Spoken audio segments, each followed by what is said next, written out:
Hello and welcome to the Portland Materia Cup hosted by Epic Gaming. We're joined today by a great team of judges and commentary. Our head judge today is Nolan Coulter, and our floor judges are Inez Navarez and Jason Trang.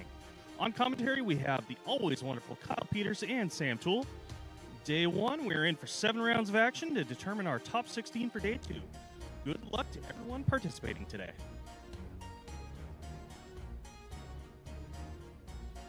All right, and thank you guys for having us and putting this all together. We're here, as we just mentioned, is Sam Toole here with Kyle Peters. Howdy, howdy. Excited for a brand new format, first major event of this new format. We have a few store championships and some other interesting stuff going on, but we'll really shake it up. This will definitely help determine the meta as we go into Nats, which, as you were mentioning just a few minutes ago, is only 3 weeks away. It's really snuck up on us here, so... Oh yeah, it's a lot closer than I realized. I just looked at the calendar and it's like right around the corner. It's kind of crazy. But yeah, there's a lot of interesting stuff to do this format, which we'll chat about a little bit later. We had a little bit of predictions for what we thought we'd see coming in, but it's pretty cool to...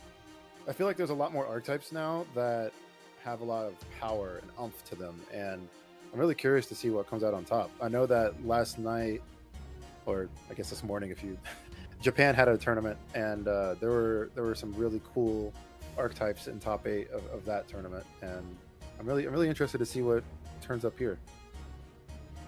Yeah, absolutely. I'm excited. I mean, as we see, we got our players here. We have Chris Neal and Josh Cavan coming in with 2 decks, one a little bit newer and one kind of being revamped.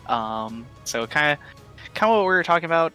We'll see Fire Ice, Final Fantasy VI, and then as Josh has named his deck, more like Jerks. I believe this is Ice Lightning Turks.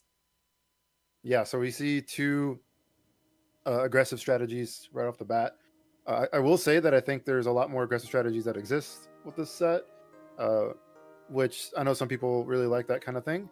But going into Nationals soon, there will be more aggro archetypes. So normally when it comes into 2-deck format, a lot of times you only have like 1 aggro deck, or it's really hard to make a second aggro deck.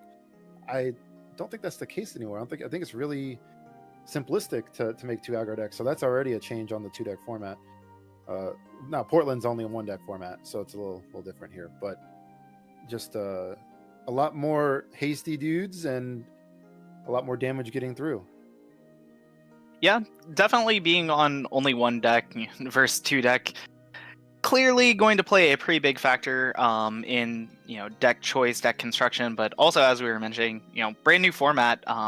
Historically, new formats, aggressive strategies do a little bit better because the more control-y or slower decks aren't really solved yet, so they don't have enough time to really be concrete in their early game plan to make it into a late game plan.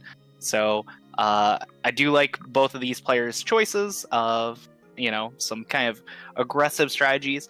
Now, I mean, as we mentioned, both of these decks kind of play fairly similar games where they're kind of not full send aggressive decks like we've seen some in the previous formats with like Final Fantasy 13 specifically, but it is it can kind of be a little flexible whether they want to go very aggressive, they want to slow down a few turns, but they are still going to be putting out bodies and really trying to kill their opponent. Do you kind of agree they're kind of on similar-ish game plans? Yeah, so whenever I approach like an aggro versus aggro matchup, the first thing that comes to my mind is like, somebody has to be the aggressor and someone has to be the control player, right? In this kind of matchup, I feel like it's how can you determine that, right? Both players have the ice cards, so I actually think it's kind of contextual based on what cards they draw and what their hands are like, right? Like how how fast of a start does one player have compared to the other, and that'll dictate who's the aggro player, who's the control player. But it's kind of interesting. I mean, it's only best of one, but I figure if they play several games with this matchup, I bet the role would switch multiple times. So that kind of makes it a very interesting matchup. And then also with Chris's side on the FF6 package, I don't know if he's splashing any water cards or not, but if he is, then that could run in some 3-color inconsistencies. But also you would have Gal, which is a very big combat trick. There's also the route of, is he still playing the 5 CP lock or not? If he's not, then he has summons, so he can interact more. Yeah, and in this matchup in particular, I would, I don't know about you, but this is where I would want that, the new lock, actually, the new legend lock, because your opponent's going to play out some forwards, and you could really capitalize on a lot of value by, just party attacking, breaking that stuff, both being aggressive and, stymieing your opponent's aggression at the same time.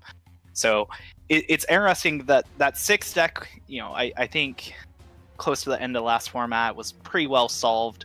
But now that we have quite a few new cards, it opens up not just a few avenues, but a lot of avenues for where that deck kind of wants to go. And I don't know if anybody's come to any solid conclusions, but we'll see what Chris has cooked up here. Yeah, exactly. The the general, Final Fantasy VI deck, it's really interesting because that could be a lot of different things. There's a lot of different choices now to make, and with that new lock, not only is it like pushing damage through with the party attack, like you said, breaking all your opponent's forwards, that's something that Josh is going to have to be wary of when that comes up, just because he need to, I don't know what summons Josh has, but if he has Ramu's or things like that, he might need to stymie attacking with forwards out, stuff like that. Something like that. If now, luckily Josh does have, both of these players being ice decks, they do have access to a little bit of discard, so even if there's opponents trying to sandbag some cards, trying to explode on them all at once, they will still be able to do a little bit of extra stuff to kind of make sure that their opponent can't just explode out on them. But it will be now, as we mentioned, these decks are fairly similar. Do you think anyone has like a leg up here? So normally, when it comes to aggro decks, I think this is kind of general to say, but when it comes to like an aggro mirror match, the person who goes first is usually the aggressor, right? Or I guess you could also say the person who plays a forward first is the aggressor. But I don't think that's the case in this scenario. I think that, like I said, I think it's a little contextual based on what their hands are like. So there we do see the 5 CP lock. Okay. So that to me means that Chris is probably on 0 summons or only on Amaterasu's. So that also kind of changes a lot of things here, which means Josh will probably get to do everything that he wants when it comes to the attack stuff. So that's kind of interesting. But yeah, I don't know if I would say one player is favored or not. Now let's say a scenario of if both players get to do everything they want, right? If I don't think they're both going to get the 5 backups, but in a magical world where both players aren't interacting with each other and get to play the cards they want to play, I think the FF6 deck, because they're playing this lock, the 5 CP lock, is probably favored, just because. Yeah, it just effectively reads draw an extra card on every single one of your cards, and that can be very powerful. Now that does come with a pretty hefty deck limitation. This deck probably not equipped with Amaterasu, probably not equipped with pretty much anything that doesn't say Category 6 in the corner. Interestingly enough, it does have access to a new summon with Unicorn and some stuff like that. But as we see here, though, both players kind of off taking more of a gentleman's start to the game, actually playing backups. Both probably trying to develop out both of their colors and just be comfortable once they get 2-3 backups out, they're probably just gonna start ripping out some forwards. And actually, Josh opting for an early Weiss, which I really like.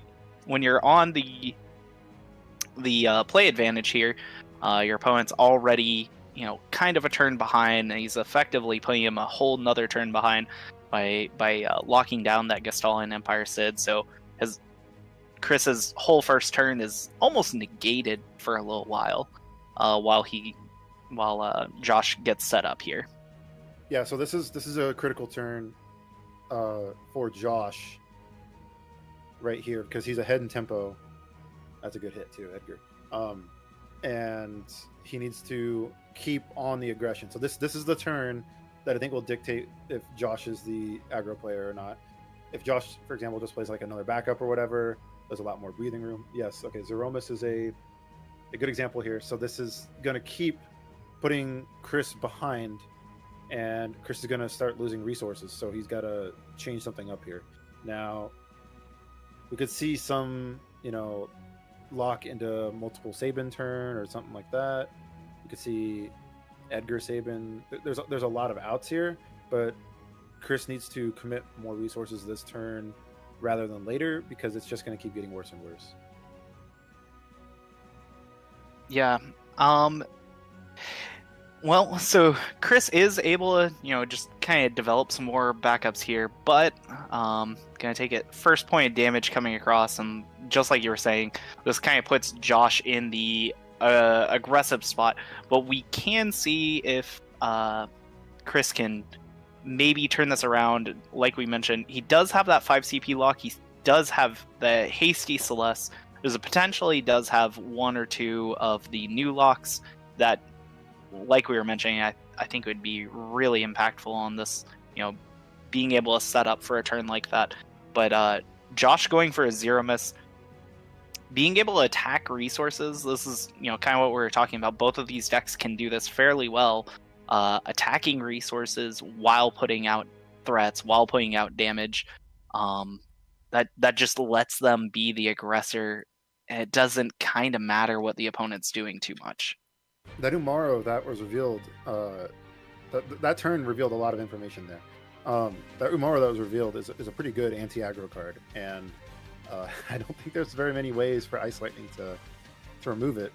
And with when Chris was playing his cards, I noticed he discarded a General Leo, so we're on the no summon or only 3 summon plan most likely. So I think Chris is probably on a more stock-ish Fire Ice FF6 deck with like new Celeste and maybe some new lock, and also the Setzer, of course. And I think this is a good place to be, just because I think the Sabin stuff is still just generally very good. There's a lot more characters to haste with. Interceptor, the new Celeste gives a lot of reach. It's very interesting. So, Sabin, that's the damage. So I think if Josh doesn't present very many more threats here, just slamming the Umaro seems like very profitable. Is that a cloud, I think? It's like a cloud. That could be very dangerous.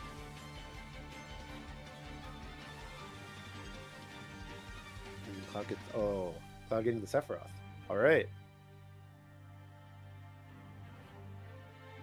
So I think we've established that Josh, as the Ice Lightning player here, is going to be more aggressive, and the aggro player, this is probably going to break the lock.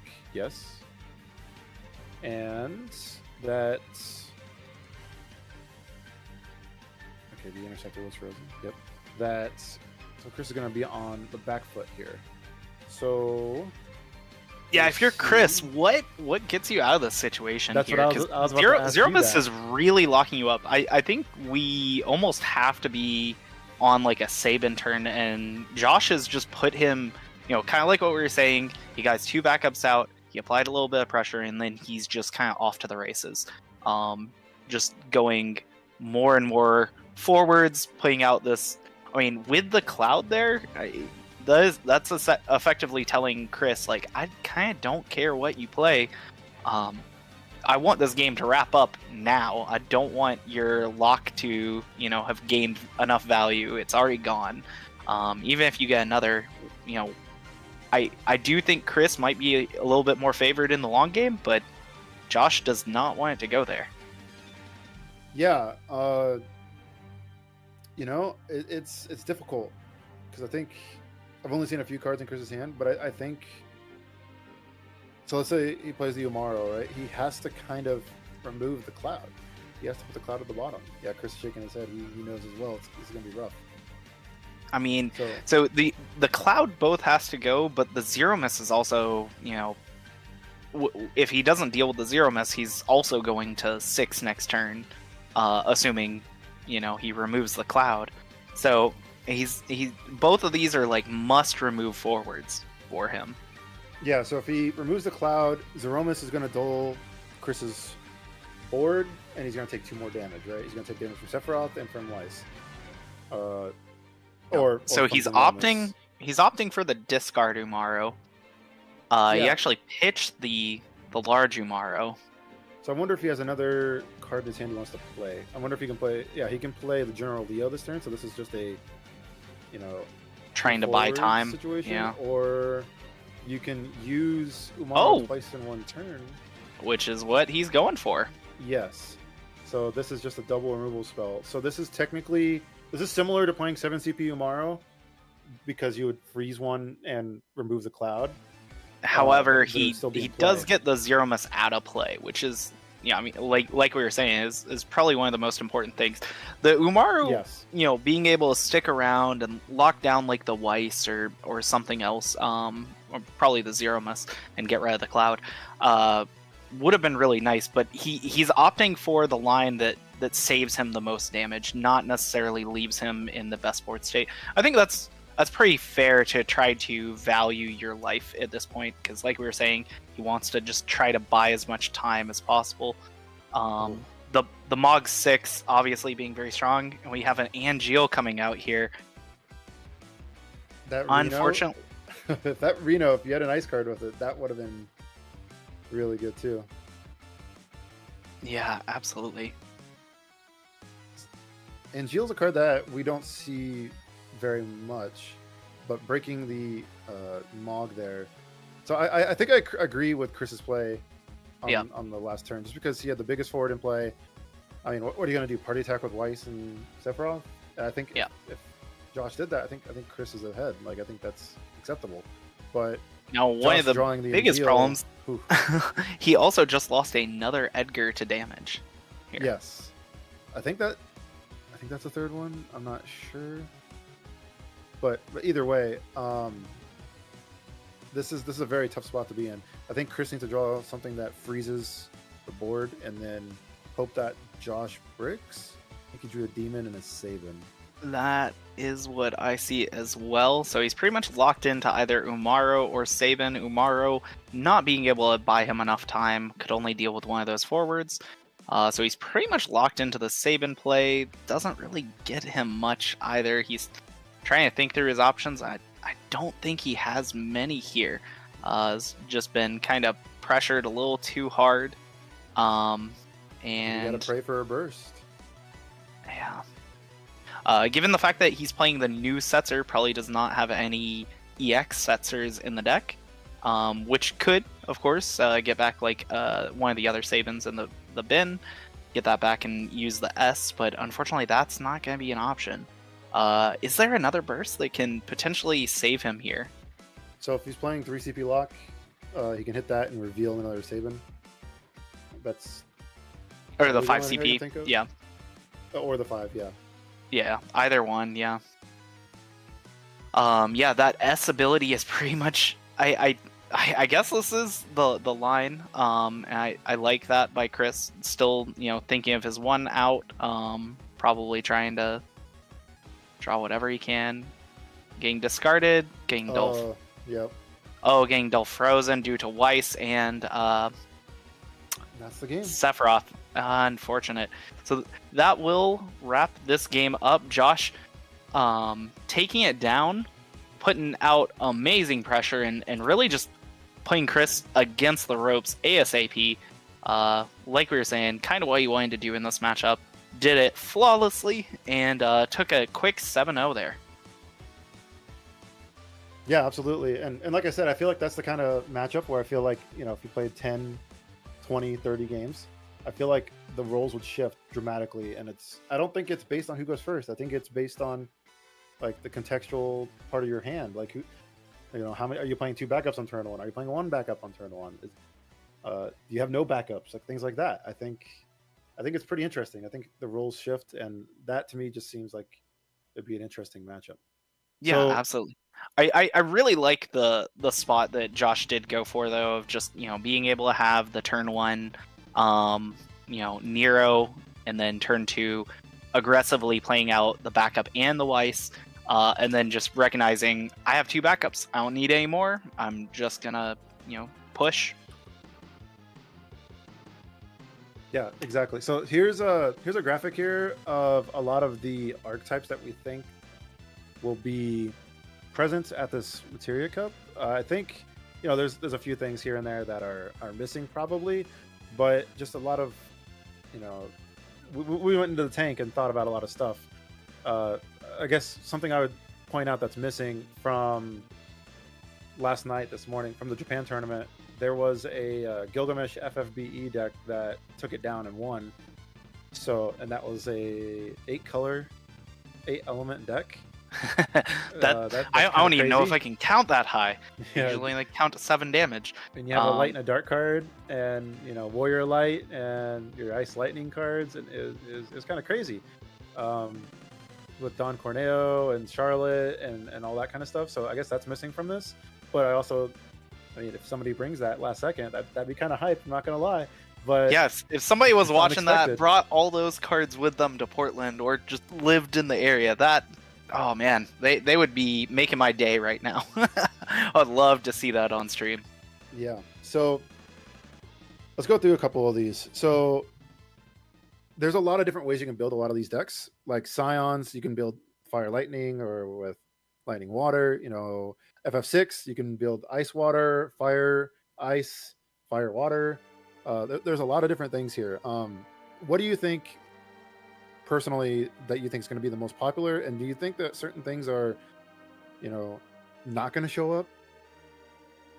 Okay, so if I'm looking at this list, I'm thinking probably my 2 front runners for most popular decks. I'm thinking Scions, so we're looking over at that nice new Swagistinian. One of the most powerful cards in the new set. Obviously says Scion on it. Works really well with Graha Tia. Just a very generally strong card. I think the deck is quite good and versatile. I think there are quite a few different ways of building it. I think any kind of iteration of FF14s or Scions is going to be one of those high picks. And then the other deck I think is a very high, probably going to be the second most represented deck would either be, well, I was going to say one, and then I'm thinking of a third, but I'll stick with my other one of Mono Fire. I definitely think, just being able to look at that new Ifrit, I know a lot of people were very sold on that card as soon as they saw it. 10k, 2 iterations of 5k damage for 1 CP. Very, very strong. That's as efficient as we've really gotten in this game, and it definitely helps push that deck. Obviously, they got Demon, helps that deck out tremendously. Just kind of checks every box you really want. Being able to attack Break Zone, being able to attack tribal decks forwards. I think that's not a terrible spot to be at with either of those decks, and I think they're fairly comfy choices for people too. Where it's like, for a new format, I don't think initial construction on either of those lists is going to, you're not going to have to go too deep into the tank. You're not going to be, way out in left field, not knowing what you're doing. I think, you can get in and kind of get a first draft of that deck, and it still be very, very powerful.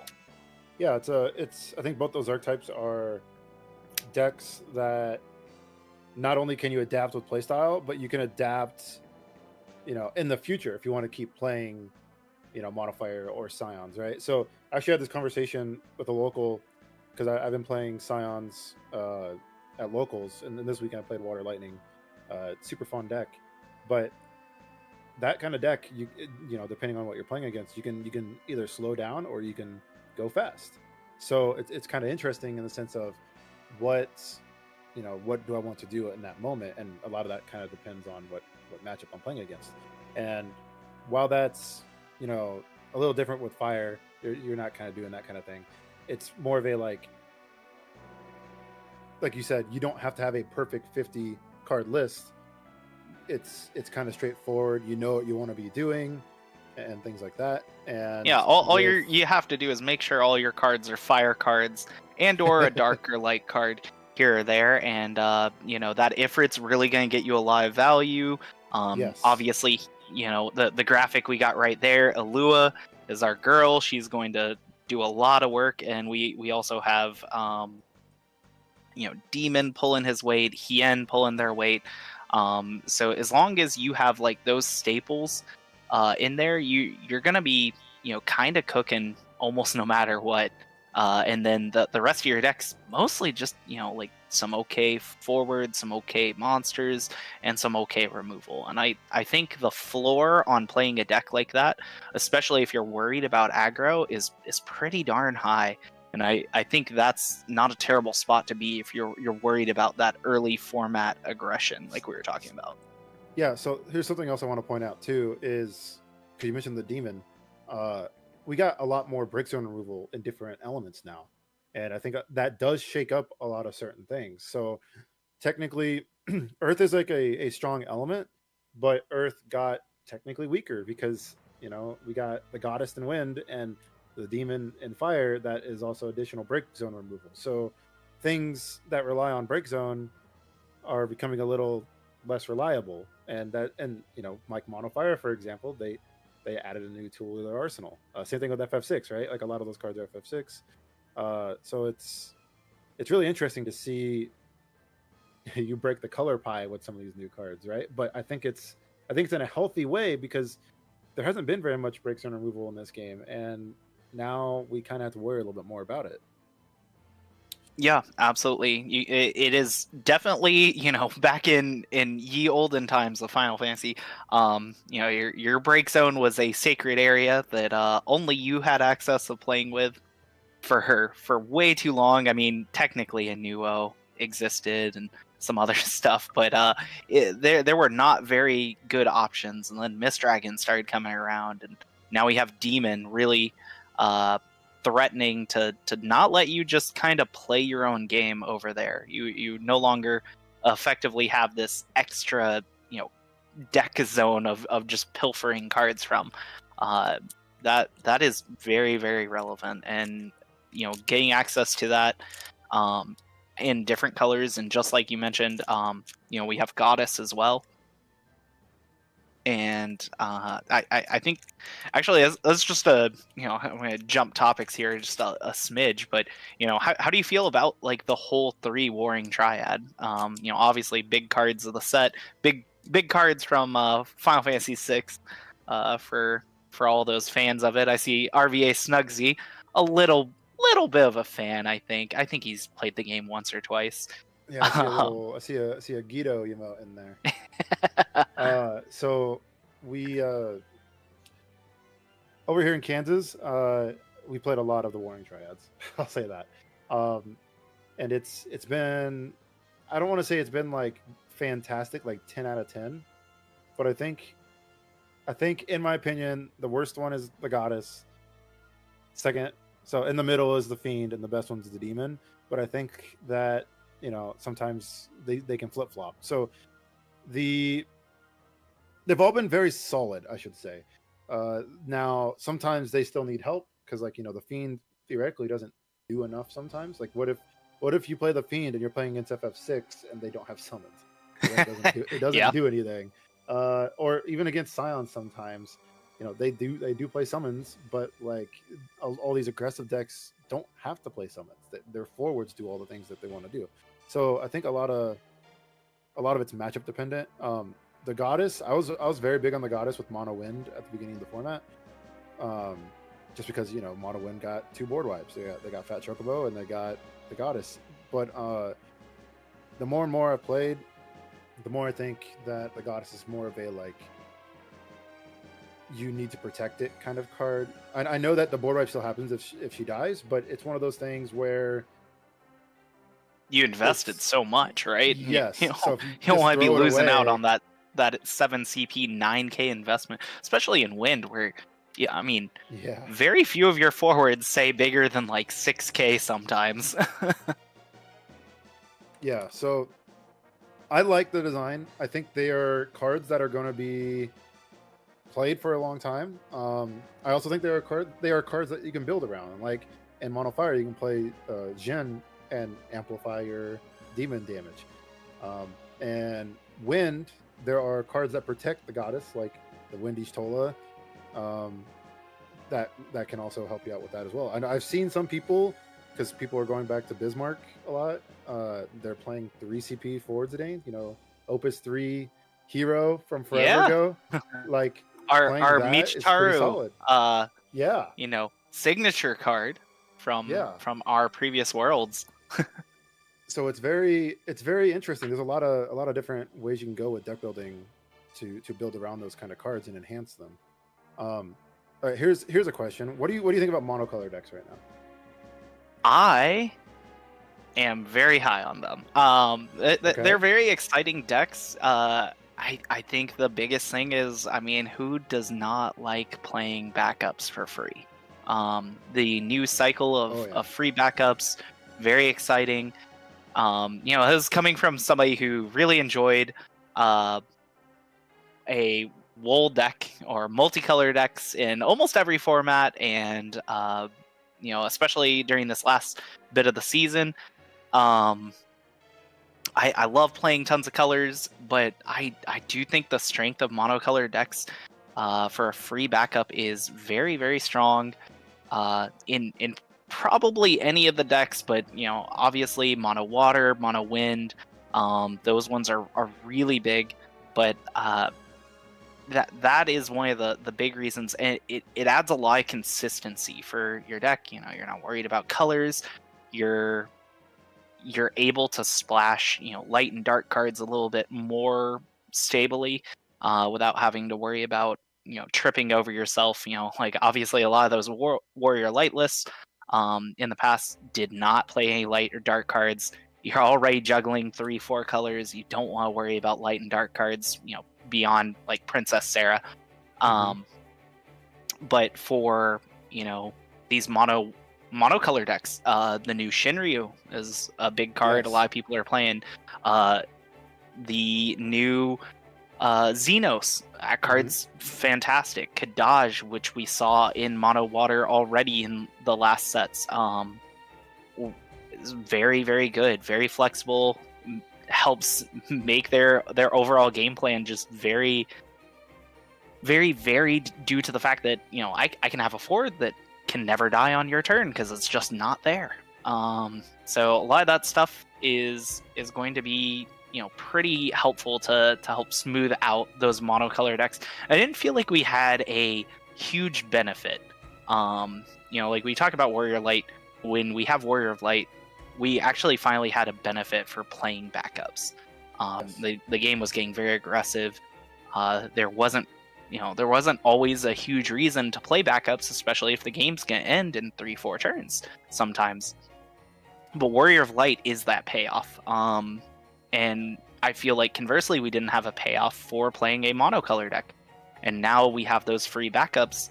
That is part of your payoff. Additionally, cards like Hien, cards like Ash, cards like Mont Leonis, all these cards you have highlighted here are those other payoffs for playing those monocolor decks. But the backup cycle really helps give it that extra little push to make me want to kind of make that plunge.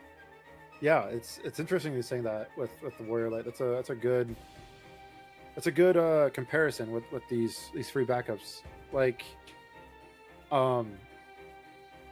there's and it's funny you mentioned all the light and dark cards. I played all those cards in mono water, not at the same time, of course. Like I switched them Not around. going crazy. They're not yet.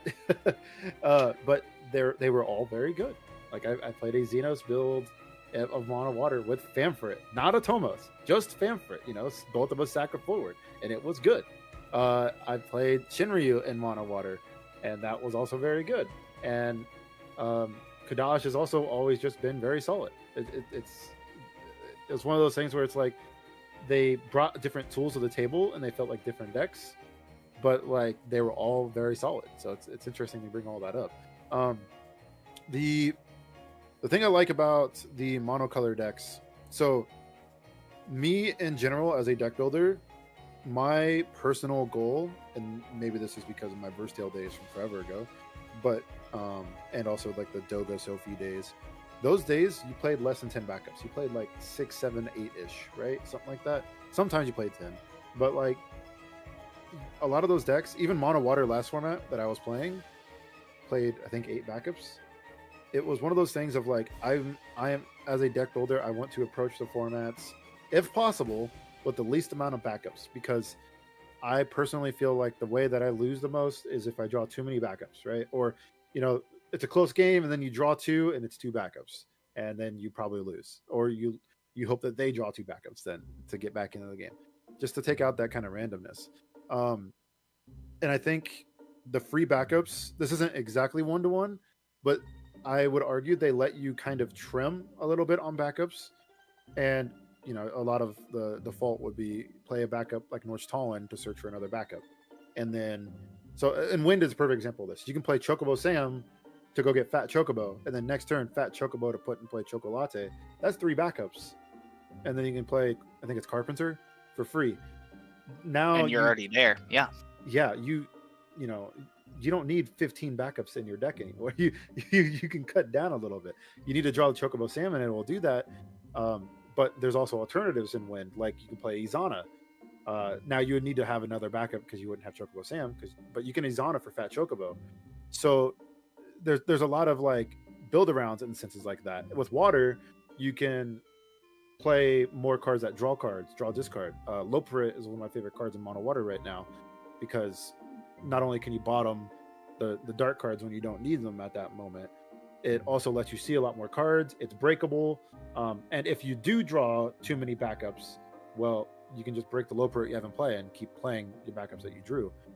So it's interesting that these free backups generate their own kind of value. I know Earth can do something like that too, a little bit different. Like they have the new Miner, it says reroll top 5, add a backup to your hand, and then later on you can break it to draw a card. It's kind of similar in that retrospect as well. And then I know Fire, you know, there's a lot of backups in Fire that say like reveal, draw a card, or things like that. So there's a lot of, it's not necessarily card advantage, but there's a lot of play to it, I should say, where the free backups are very beneficial to what the strategy is going on with. And also like you said, I mean, not intentional here, but you know, Alua, Adia, Mont Leonis, and Ash, you know, those have to do with, you know, characters or backups. Zidane's just chilling, but that one should have been Fat Chocobo. That's what we should have had there. True. Yeah, to really seal the deal of these payout cards for just being the right color.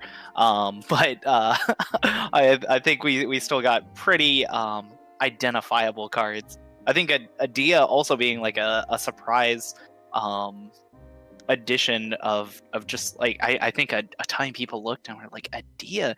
It's like one of the interesting things. Adia's expensive, right? Yeah. But it's an old card.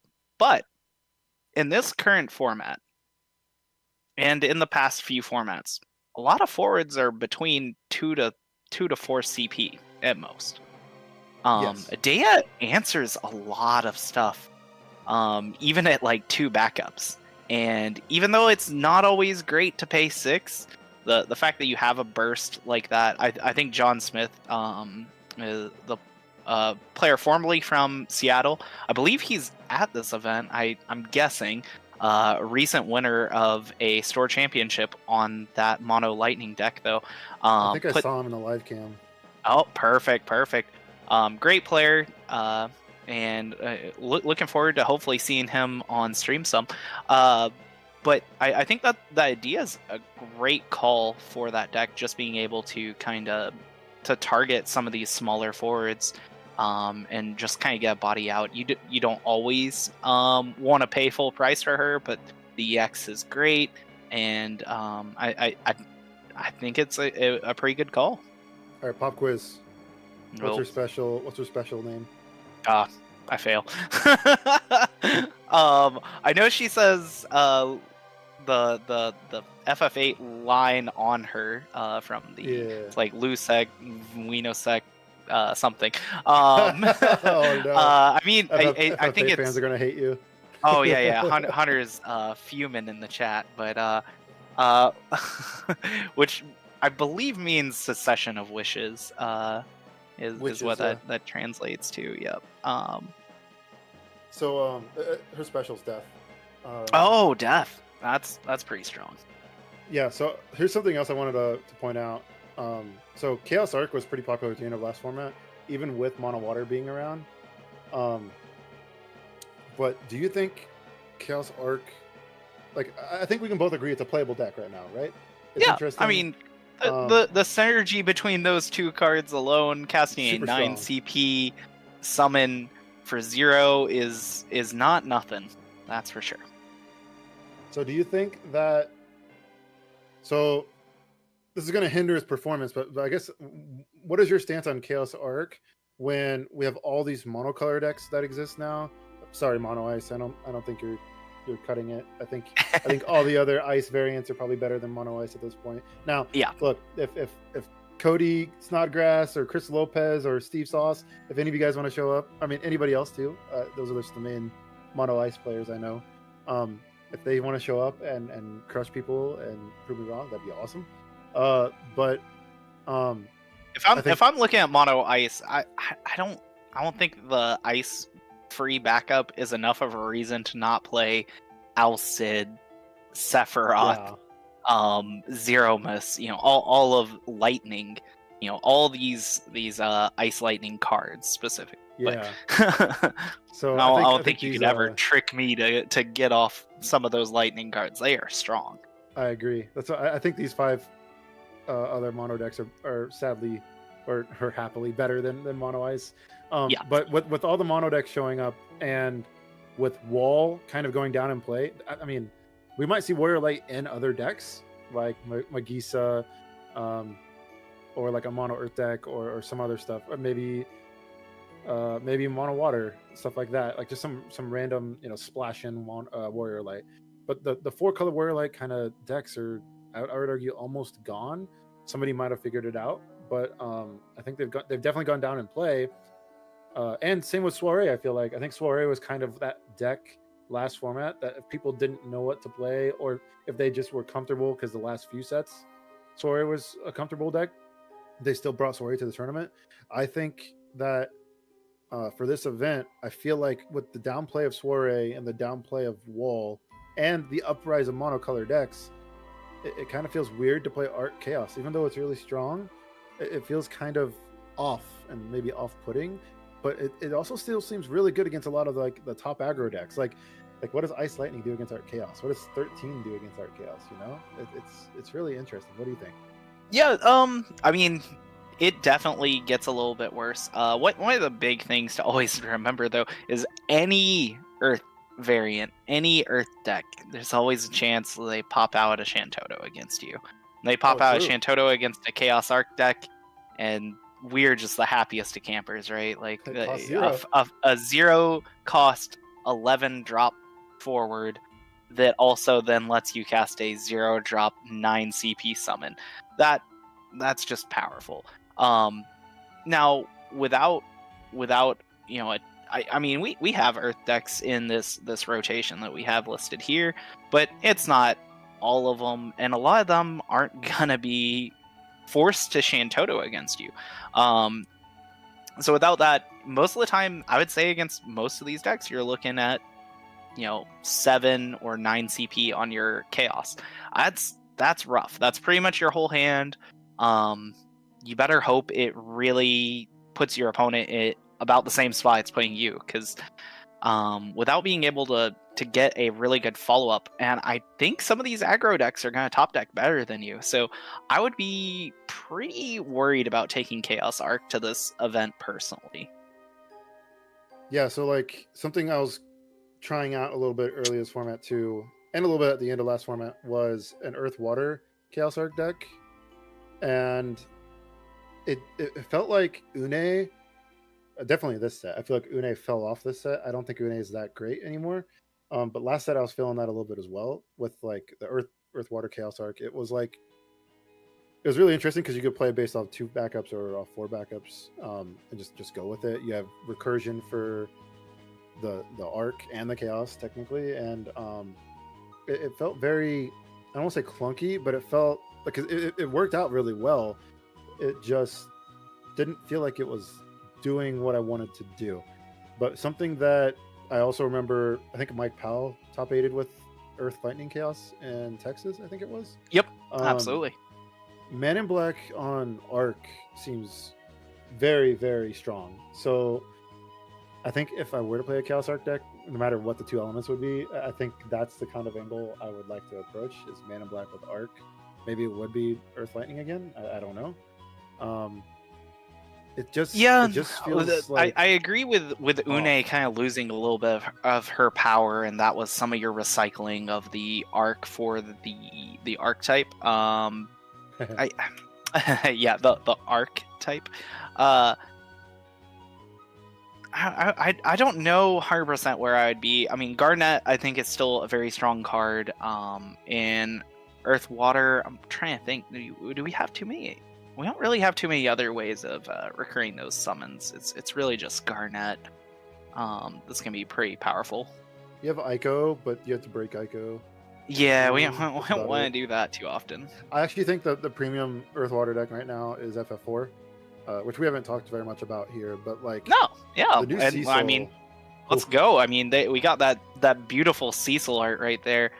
We have both of them in the formats. Or both 2 new Cecils. Both are FF4. Both are very strong. How would you be building an FF4 deck for now? So there's just, oh man, there is like 150 cards you can play with. There are so many. So I started with 2CP Rydia, right?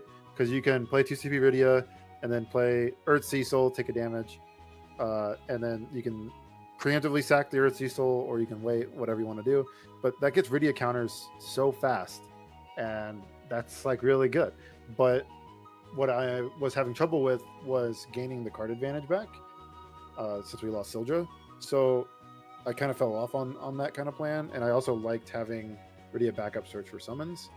So, but that is something that I can't talk. That can be explored. Maybe there's a Rydia Palimporum deck out there with something like that too, because his Water Cecil can help protect the Palom and Porum. Maybe there's an Earth Wind deck with Earth Cecil, and because there are Earth backups that can help you tap for water, that can sack for the Wind Cecil.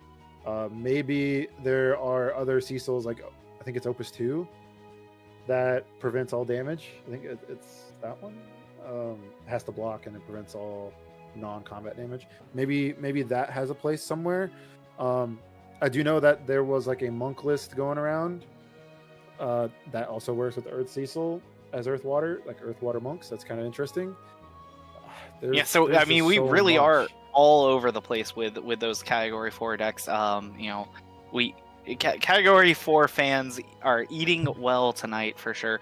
I remember back in I believe it was like Opus 8, 9, we got that promo Rydia that worked with other Category 4 cards, and we were just starting to get some other like tribal Category 4 cards, and I remember looking at this and going, I can't think of a single card this really works with yet. And now we're like on the opposite end of the spectrum of it's like, what meta card does this not work with? Rydia able to gain counters almost no matter what forward you're trying to play in that deck. So she gains a lot of strength, and it's like one of the biggest issues you have with that deck is name clash, of course.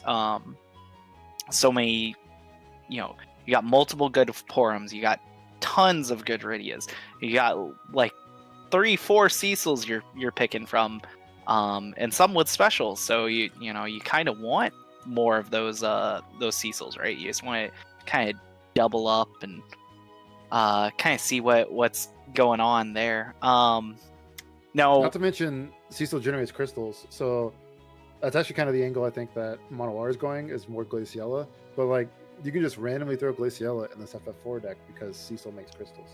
That's just extra spot removal. It's really nice. Yeah. And as we see, they're putting this up in the chat, but the last round, or the last game is just finished up, so we will be having our round 2 coming to you very shortly. Thank you all for hanging out with us.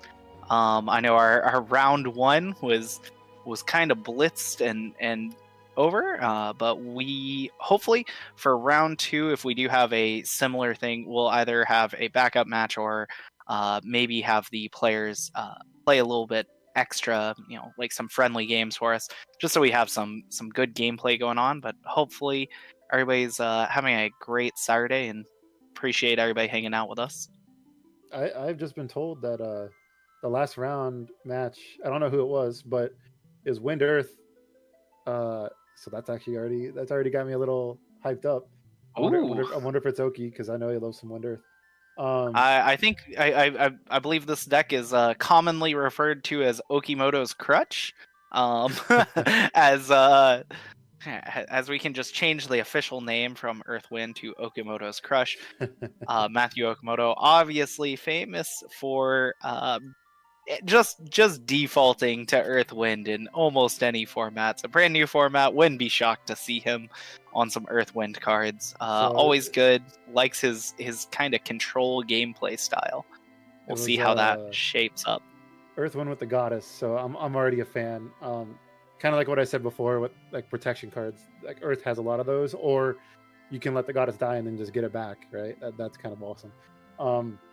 And yeah, I mean, I know a guy who played Unsaganashi in his Worlds deck to try to protect stuff. I mean, that's pretty wild. I wonder who that is. And the other deck was 4-color Wall. So that's so we did have a very happy. So I wonder if somebody actually, if they solved it, because that would change a lot. Because I think, from my personal perspective, Wall decks are still extremely high ceiling. I still think they are a lot more powerful than a lot of things going on right now. It's just their consistency is a lot lower than what they're used to because they lost Silger, right? But if somebody was able to solve that consistency issue, I would love to see Wall decks pop back up. Absolutely. I mean, I'm a fan. Oh yeah. FFCC Wind Earth Win. Maybe that was it. Maybe that was the Wind Earth deck. That's something we didn't talk about either. Yuri is that's a format defining card. What do you think about the Wind Earth FFCC deck? Yeah, so honestly, I was a little low on Yuri at first, but one of the big things of Yuri, obviously, is the new Leo being able to both put out a backup, put out a forward. That's kind of where you want to be in this format, where you want to be able to mix a little bit of business and pleasure, as you will, where you're getting a little bit of aggression out as well as developing your backups. I think that's a really good spot to be. Being able to take your Yuri to a 9K is obviously exceptionally relevant. 8K, not quite the safe number it used to be. With Hecaton Share in the format and just being very, very prevalent, I'm very worried about playing 8Ks, and especially an entire deck of 8Ks. If I'm trying to protect, my forward, like I am with Yuri, where he can't be targeted, so I just don't want him to die from anything else. Hecaton Share does not do enough to knock him out if Leo's in play, and that's really relevant for me. So I definitely like the Leo once you have Leo and Yuri combined. I think that's just a really important combination to the two. And I think the FFCC deck obviously has tons of synergy with a lot of the cards in the deck. So I think you're in a good spot with that deck. Yeah, I like being able to, and also in general, Earth Wind, they can build their decks to have a lot of 9Ks so that they live through their own Hecaton. So that's kind of interesting as well. And then also just an untargetable forward, like your opponent can't interact with it. That brings back, I think we have a three color FF6 deck here. That brings back, cards like Atomos, cards like Fanfret, Shantoto, AoE board wipes, right? If you can't target it, how are you going to get rid of it? It's either combat or, massive board wipes usually. All right. So here we have, looks like Robert Joy and Angelo Blanchard. And we, like you mentioned, we have an FF6 deck, and then a a Roche deck for sure. Get in there. Yeah. So we have, is this just Mono Lightning? It looks like. Yep. So we have Mono Lightning, Beast Mode from Robert Joy, and Angelo, the Yeti Spaghetti, as they call it, with FF6 over here. Multicolor. He's got a couple copies of the Fiend in the list. We were talking about the Warring Triad. We talked about Goddess. We talked about Demon. He mentioned the Fiend has, sometimes it works, sometimes it doesn't. I don't know. I've been a little bit hesitant about the Fiend, but we've got it in Angelo's list. We're gonna hopefully see it put in some work here, and he's gonna start out with pitch a Setzer for a Setzer. Oh yeah, this Mono Lightning list is we got some spice here. So the new Ramza, we saw him discard it. That card is a very popular and good card whenever using crystals. Just got like cheap, efficient value on it. It's very annoying to deal with because when you have a crystal, obviously it's a lot worse when you don't have a crystal, right? You're probably just not going to play it. But when you have the crystal, you're paying 2 CP, and the opponent doesn't really want to kill it because then something of theirs dies. So you're most likely trading up every single time with it. Now, just inherently, a lot of these lightning cards also will likely have haste. So now the issue here is it's kind of clear with on board. Roche is smaller than the Celeste. So I'm really curious if Angelo. Oh, we have it backwards, I think. Robert. So I think Robert. Yeah, Robert is on Mono Lightning. Yes. I'm really curious if Robert is going to have a way to punch through here, and that is a Spectral Keeper. That is a way. The card. I'm going to look this up right now. If Ricard is a lightning card, it is a lightning card. I wasn't sure if it was lightning forward, but a card like Spectral Keeper lets you push through with a lot of your weaker creatures. So it takes the Remora. That is, I believe, minus 7k and plus 7k. Yep, and we have a Celeste pulling out a lock here. So an interesting thing, we did get to see a little bit of this from Chris. Unfortunately, he was put on the back foot so quickly, didn't really get a chance. An important new, obviously Category 6 card is that Demon. Fits in quite nicely into this deck, and it does allow the Category 6 deck to kind of take an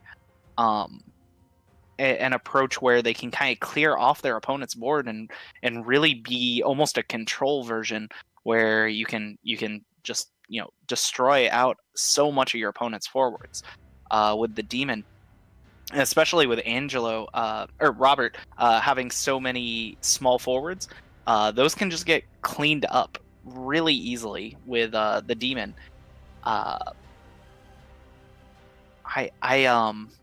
definitely would be excited to see Demon come out here and be able to kind of put a stop to a lot of this aggression.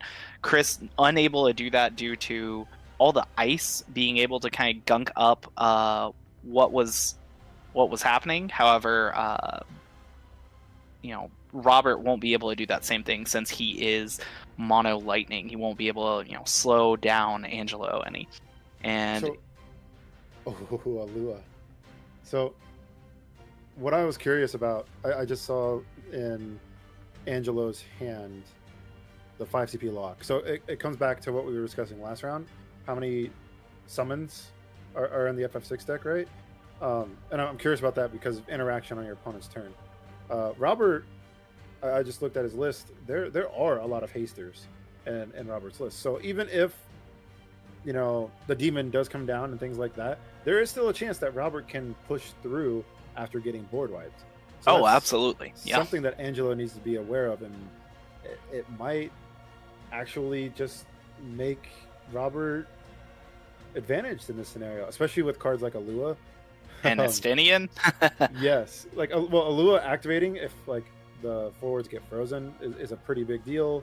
So it's this is a board that we really need to clean up right now if we're Angelo.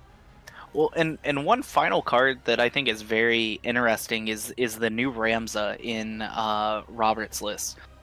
This has been a card, is small, innocuous little forward, but being able to kind of pick off a key piece off of Robert's board, or Angelo's board, if he ever kills that Ramza, that could be very devastating, as the 6 deck really does need its key pieces, being able to pick off a Locke, pick off a Sabin, an Edgar, something like that, and it does just break whatever forward that Ramza wants to target.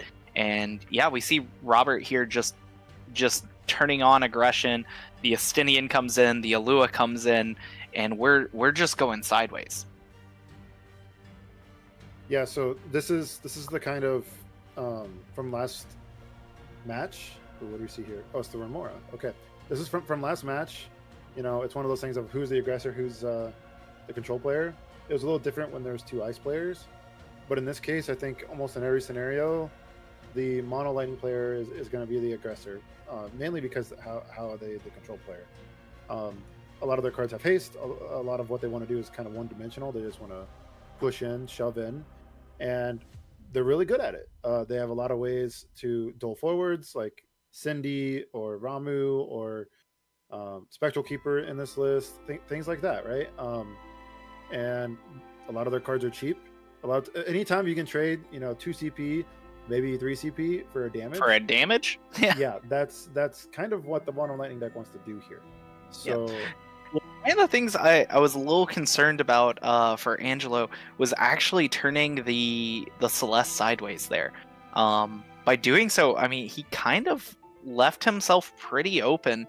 Obviously he doesn't want to lose that Celeste, but not blocking the Alua, not blocking the Roche, it definitely leaves him now in a pretty tight spot where he's at 5 damage and his opponent's got quite a board. He's going to have to chump block that Estinian or do something to it. And just like you mentioned, if he just dull freezes one of these forwards and doesn't remove Alua's just gonna untap and could potentially S ability and untap all his forwards and finish this game out post haste. It's going to be really difficult for Angelo to remove the Alua too. He's got to have some kind of like Edgar Sabin turn, I believe, and have multiple Sabins, right? So yeah, we'll see. Got Strigo. Okay. Yeah, that old ability obviously is still quite relevant. The only spread damage that Angelo has is Demon that I can think of off the top, and if he doesn't have that, it's gonna be a little dicey. Demon would look pretty okay against this board though, being able to clean up the Roche Alua, but doesn't look like we have one in hand just yet, so see how this shakes out. This reveal's really interesting. We see the new lock, the 3CB lock, and Xenos. I wonder how many of each lock are in this player's deck. This is That's interesting. So it I looks do like like both. 3 and 1. Okay. 1 of U-Lock and 3 of the 5CP. Yeah, so I think that's really interesting. Just because it's reach, right? That new lock, being able to give it haste with either Undo Celeste or with Interceptor, you can just cheese out like a win, whether it's with the damage or with the break 4 forwards effect. So I Yeah. do like having access to that card. Xenos is also an interesting card. Obviously, Xenos is not an FF6 character, but there's a lot of, like we were saying in our meta analysis, there's a lot of cards that cost like between 2 and 4. Xenos kills 2 and 3s, which is really good, and you just get card. You can cast it back from your graveyard after it's done doing its thing. So that's really interesting. Now, Yeah, gaining a lot of value. While Angelo's going off in this turn, he's playing a lot of cards. He's gaining a lot of card advantage. He's played Mog and Strago, which both effectively drew him 2 cards because of the lock. So still a lot of cards. And right now, if Robert can't activate his Astinian, then I think that Angelo could maybe turn the corner here. This is going to be a close one. Yeah. Yeah. Once again, a very dicey spot though for Angelo. If Robert does have that Alua S, it could get very messy very, very quickly. All right, this is a big turn for both players. We see, I think that's, was that Forward Assassin? The 2CP Dole 2 drop? I think that's what that card is. Oh, we're in on the hasters. I love that card. That card is old school.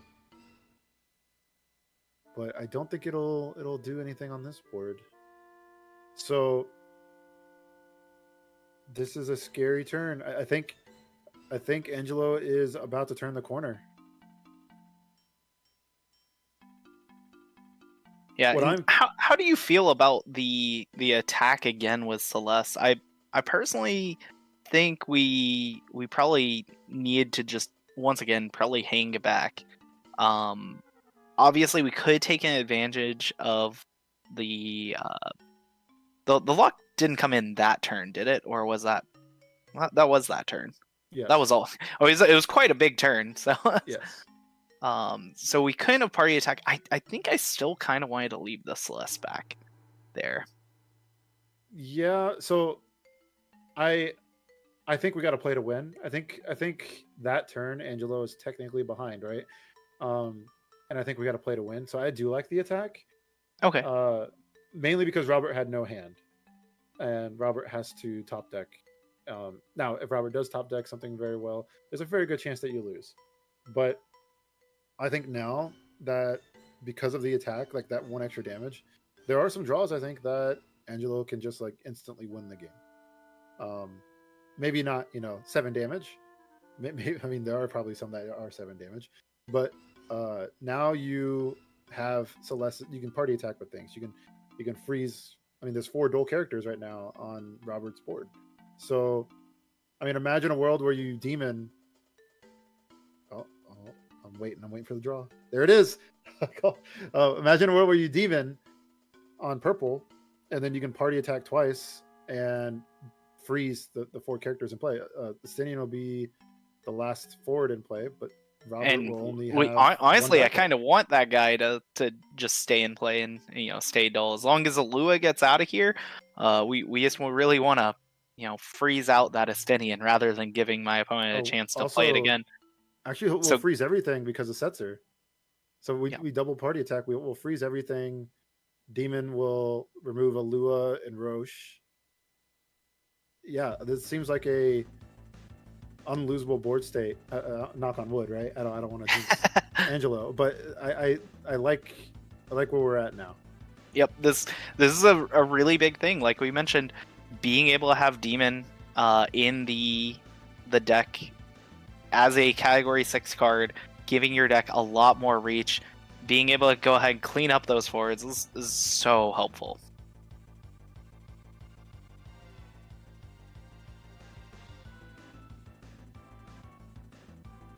All right. So I think Angelo is curious on what, when I'm in this spot and I'm Angelo, first thing that comes to my mind is how can I lose, right? What can they draw for me to lose? I think the first thing I think of is what can they EX burst in this scenario, right? So I would probably have party attacked with the Celeste first. Sure. No matter what else, because if they burst, there's a chance they just burst the Celeste, like an Odin or something.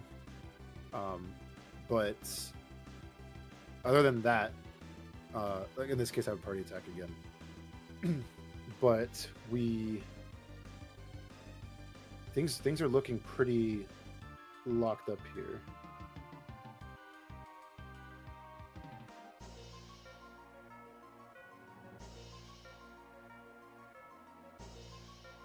See what happens. All right, and we are just double checking here, making sure.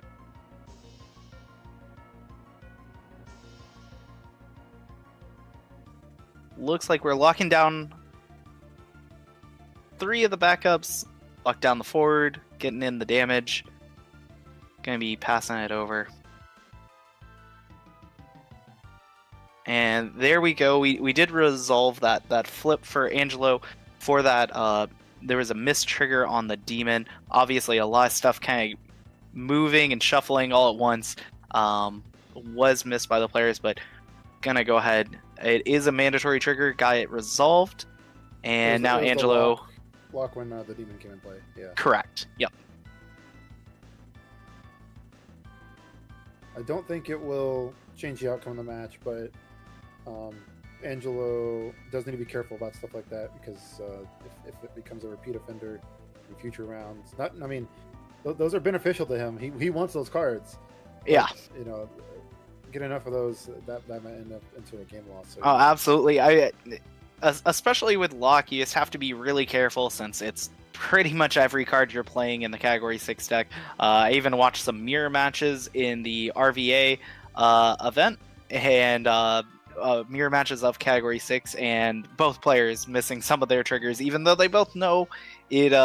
It's there. It's hard to remember, especially when he has such a deep turn. He's thinking about a lot of stuff in the game.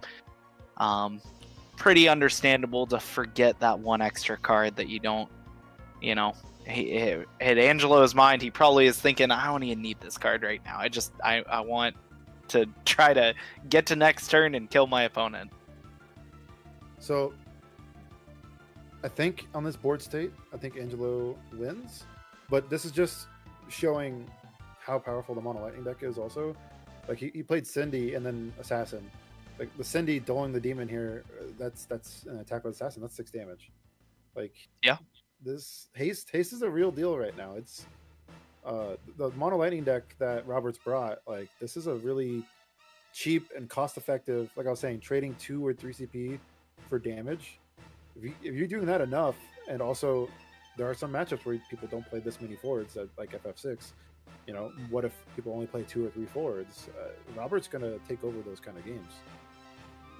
Yeah, absolutely. If you're on a more control gameplay style where you're not also pressuring Robert like Angelo is, Robert would be able to really capitalize on all these hasty forwards. But unfortunately, Angelo got a lot of roadblocks in terms of other forwards being able to dull out. And I think that's just a good spot to be in the game right now. Is why we see Ice. Obviously, we saw 2 Ice players round 1. We see an Ice player round 2. Being able to attack resources is a important part of this game right now. To be able to keep your opponent from doing what they want to do. I think that's just really, really big. If it's possible, Angelo. Okay, this is gonna probably. We have a Strago special. If he uses Cindy, he's gonna take a point of damage here.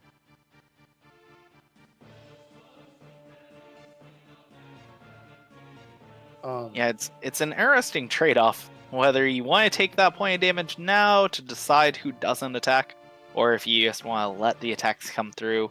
Kind of looking at a rough spot either way for Robert. Yep, we should definitely be taking a point of damage. 4 or less, take a point of damage. Yep. Okay. Well, it looks like the players are having fun here. This is awesome.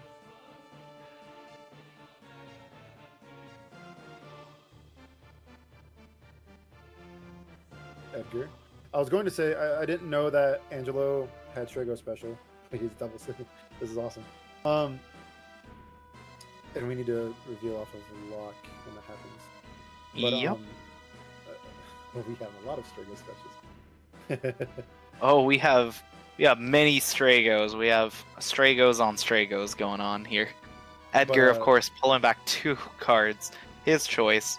If Angelo didn't have all this removal, I would have said he might want to present as many hasters as possible if he had any, just because there is an out. Like, what if Robert hit like double burst, right?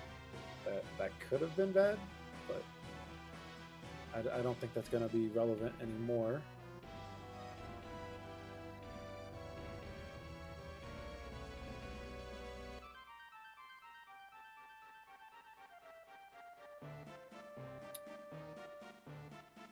We just special the assassin and just attack one at a time, like, to close it. Yeah, we have just absolutely unloaded on this board. Unfortunately, Robert staring down just a litany of killer forwards. Going to probably lock it up for Angelo here. See them making these final decisions. Angelo dotting all his I's and crossing his T's. We have a comment in the chat. Beast mode has now been turned off. Oh no! I think I would agree. Robert being a great sport on it though. Yeah. This is a really big cool smiles. Deck, yeah. Like, I'm gonna look at the list again real quick. I bet he has, like, I don't know, 15 hasters in his deck, if I had to guess. It's kind of crazy. Yeah, it's a lot of aggressive forwards. As mentioned, beast mode. We're getting hasty, we're getting angry, but we have chilled that, drowned in some Yeti spaghetti, Strago Fredo. As mentioned, Angelo gonna take away the game, the handshake, everything. Gonna wrap that up for round 2. So great game by those players. And now, do you think this kind of shook out how you thought? Yes, I do think that the mono lightning player. I think every game is going to be very similar in the sense of mono lightning is the aggressive player, and FF6, while they can be aggressive, they're kind of the control player in this sense. They're going to freeze all the stuff they can, and then remove all the stuff they can as well. Just because the mono lightning deck's kind of one-dimensional, all it's doing is trying to push through. Yep. And if at any time, it feels like the old days from forever ago, where, like, if you get behind with mono ice, you just can't catch back up, right? That's kind of what I felt like with this mono lightning deck. Once you're behind in tempo, the only way you can win is if you cheese them, right? If maybe you draw like a Lua, Bahamut Zero, Bahamut Zero, or there's some other, I don't know, attack, duel all their forwards kind of scenario. But that's, I think that's reasonable to ask for, to be honest. I don't think that it's necessarily, I mean, yeah, you could it's even not do impossible, like, for sure. Play Spectral Keeper, make it a forward, give it haste. Well, now that Spectral Keeper is doling 2 forwards. Like, things like that can happen, especially if Robert was playing the 2CP Ramu. That is a card that is very interesting. That's a steal card right there. Yes. Right. Like, dole something, give something haste. Like in that scenario, like Spectral Keeper, make it a forward, give it haste with Ramu, dole one of their forwards, and then you get to dole 3 forwards with, like, on that turn and attack. Like, that's a way to steal the game. Absolutely, so really absolutely. Yeah, and so we'll get to see this, shake out a little bit more since our players did finish up so quickly. We are going to, their kindness enough to grant us a friendly match. So we're gonna get to see a run back. But I do strongly agree. I think the FF6 deck, historically has been fairly good against forward centric strategies. So something like mono lightning, where you are one dimensional, you're just attacking, you're getting aggressive. I think once the board starts getting built from the FF6 deck, it's just gonna drown its opponent in like a deluge of value, and so you're just gonna have so many more cards than your opponent. Your opponent has aggression and haste on their side, but you really have value and you have the kill spells between the Sabins. The Edgar is a 1 CP 7k. Locke is gonna draw like 15 million cards for you, hopefully. I do think once as long as you're not dead on like turn 3 or get cheesed on turn 4, like you mentioned, I think it's your game to lose. I do want to point out too that when I say one-dimensional, I don't mean that in a negative way. I mean that in like the mono lightning deck's mostly linear, and that's fine. It knows what it wants to do. It wants to keep doing it's efficient. A lot of the same thing. Yes, and ooh, Corel. I haven't seen that card in a while.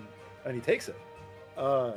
It's one of those things of, Robert has a game plan, and he's trying to make that game plan as much as possible the same thing, and just send it. It's really interesting because while the FF6 deck has a game plan, there's a lot of interchangeable cards. There are times like, what if you just don't draw the lock? What are you going to do? There's other things like last format, some people played the Stooges. That was another route if you didn't draw lock. Or, in this case now, you have multiple locks. You have Strago to reveal cards. There's a lot of different avenues you can go. Here's that Ramza that we were talking about. Absolutely. Yeah, the deck has a little bit of redundancy in it, to not just kind of brick on, oh, well, I didn't see my one card. There is, just being able to Edgar Sabin. You don't need to see lock for that to be very effective and to kind of, put a lot of stall on the board. And we do get to see that Ramza, as I mentioned, and a big thing about that Ramza is Angelo never wants to kill it right now. He wants to keep his forwards out. So he really needs to kind of dull freeze or bounce that Ramza. He does not want to just remove it from play. So something else that was brought up apparently in the first game, Angelo, when he damaged Behemoth K, he was scared of that card because Angelo was at 5 damage. If Robert could play it and have haste, that's 2 damage. That's the game. So that's the kind of thing I was talking about with like stealing the game, right? If that is a way where Robert could be behind, 4, 5, 6 cards and card advantage, but still cheese out a win out of nowhere like that. The Lightning deck has a lot of different ways to do that.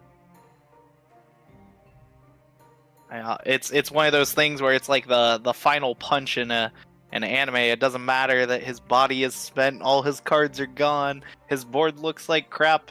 As long as he squeaks across that finish line, that's all Robert really needs to do with that deck. And I think Mono Lightning is a deck to kind of do that, like you mentioned, linear, but also streamlined. So it is it's aiming for one thing, play forwards and get them sideways. I do think, even though Angelo hasn't played it this match yet, I do think that Gal is a pretty good card against this Mono Lightning deck.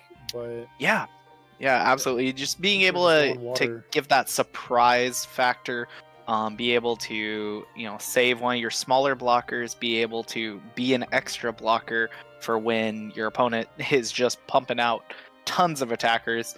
Unfortunately, Astanian gonna be coming in here though. Not much Angelo can really do to stop that without having an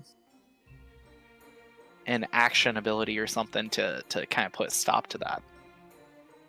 All right, Sam, do you know what this Corel does? Because it's been a hot minute and I'm gonna have to read it again. I know it's a cat. And it has really good art. I believe you can pop it and give a 1 CP. You can give something a haste. I know it gives haste and first strike, and it pumps. And I think its discard is to like break a monster cost exactly 1 or something. Yeah, I think that sounds right. That's pretty close. I bet I'm missing something.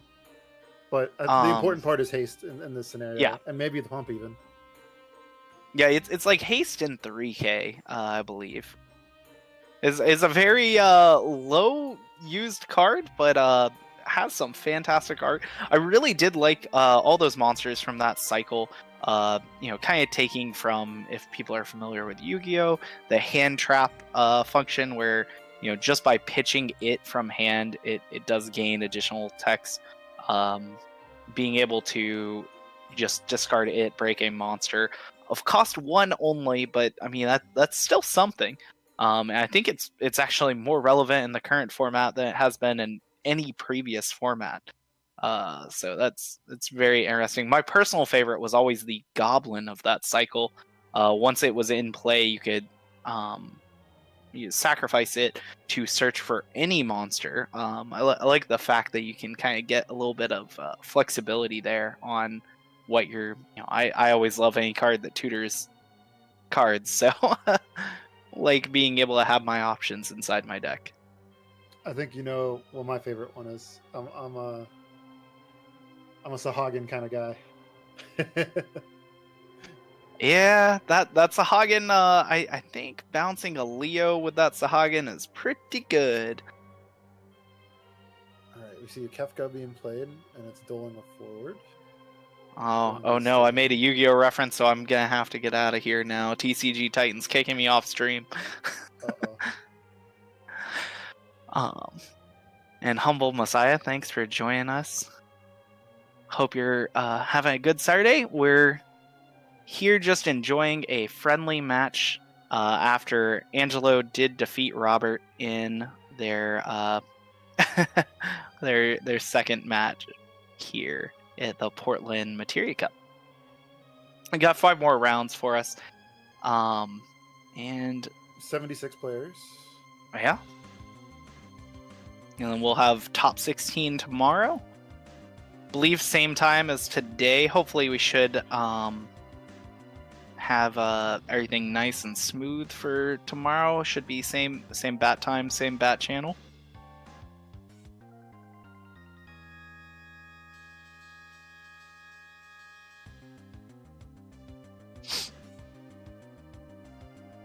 And so it is interesting, we mentioned after game 1 that is kind of how we expect most of these games to play out.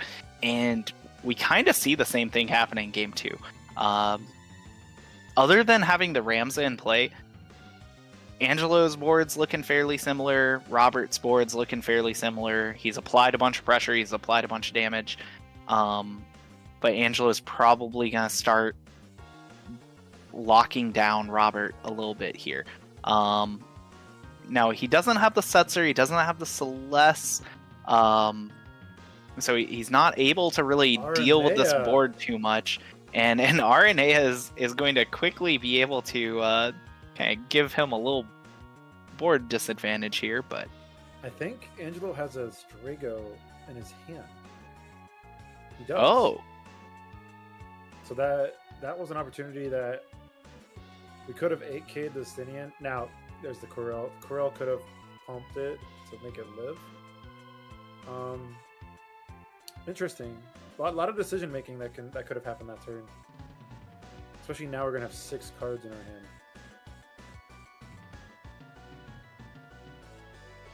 This is exactly what Robert wants in a scenario like this.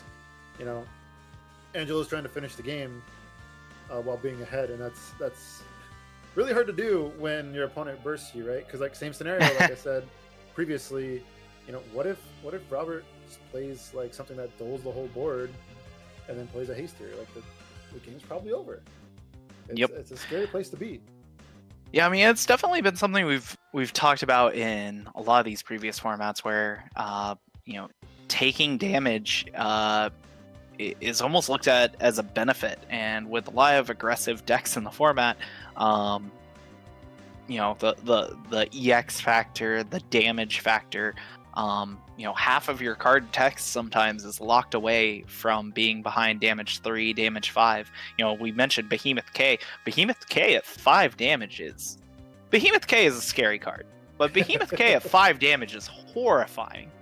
You know, watching that very angry kitty just coming across at you, like you just know you're done. So I know that Angelo has a Gal in hand, but that Spectral Keeper, there it is. Oh baby, That's what I mentioned. Like you can dole, and then like this is 3 damage. Now, Angelo has the Gal, right? Is there another haster? Assassin That might be the perfect haster, right? Yep. It doles the Gal. So in theory, Robert has lethal on board. Yeah, assuming we go for like some of the correct attacks here, should be potentially locking this up for Robert. This is okay. It's getting through. I think we had to play the Gal right there. I think. So like in this case too, if you play Gal and block the Ramza will kill the Gal. If you play the Gal and block the Estinian, Gal's gonna die. Yep, and we still have the Corel backed up to be able to, you know, give this Spectral Keeper haste too. So, Angelo in pretty much dire straits here. Yeah, I think we needed a Gal and block the Assassin. I think Robert could have held back the Assassin to dole the Gal, kind of like he's holding back the Spectral Keeper here. But we can. All right, and we are getting word we have 2 more games in progress.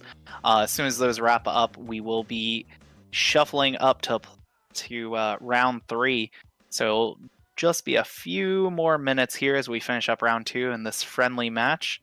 Looks like Gal came out, blocked Estinian. I don't think is living through that Estinian fight. 18k. Yeah, 18k first strike, right? I think he wins. And as long as Robert realizes that he can make his monster a forward, he didn't realize it. He can make it a forward and give it haste. That was the game.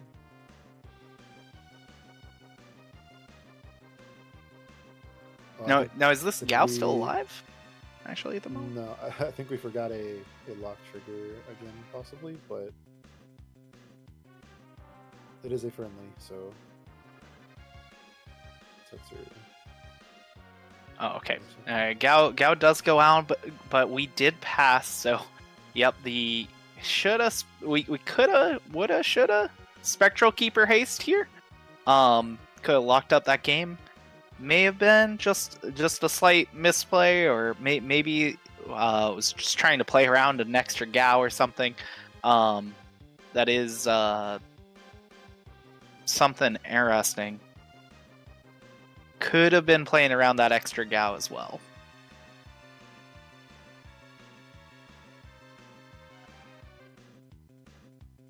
Yeah, between Gal and Strago. So, me personally, I'm not a fan of 3-color, in this case, I guess 4, FF6 decks, just because it's hard to play all your cards. But in this scenario, I think the water cards are your best cards. Like between the Strago special and Gal, I think that those are like really powerful tools to stop aggression. Yeah.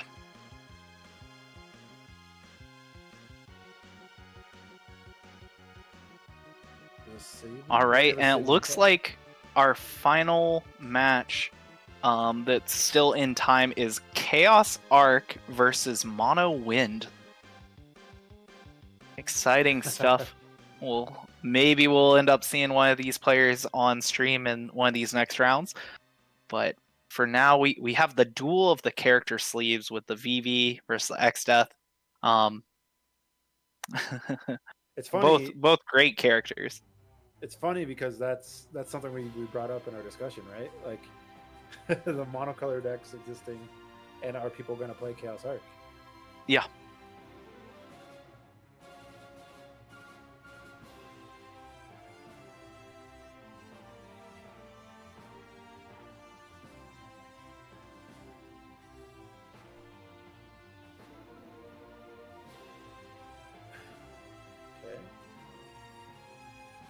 players are having a real good time here.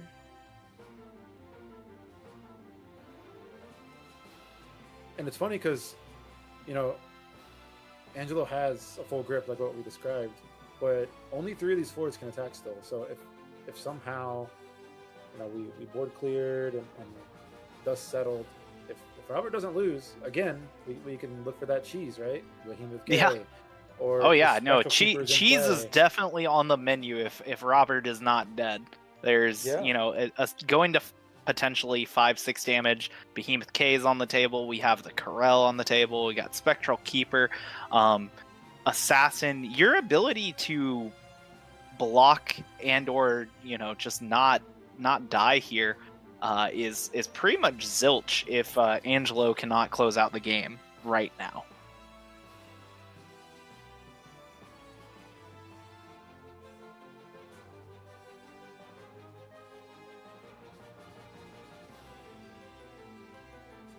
Okay, it looks like all of the matches of this round have completed, so the next round should be starting fairly shortly, and it's at a good time because I think this match is almost done too. Yeah.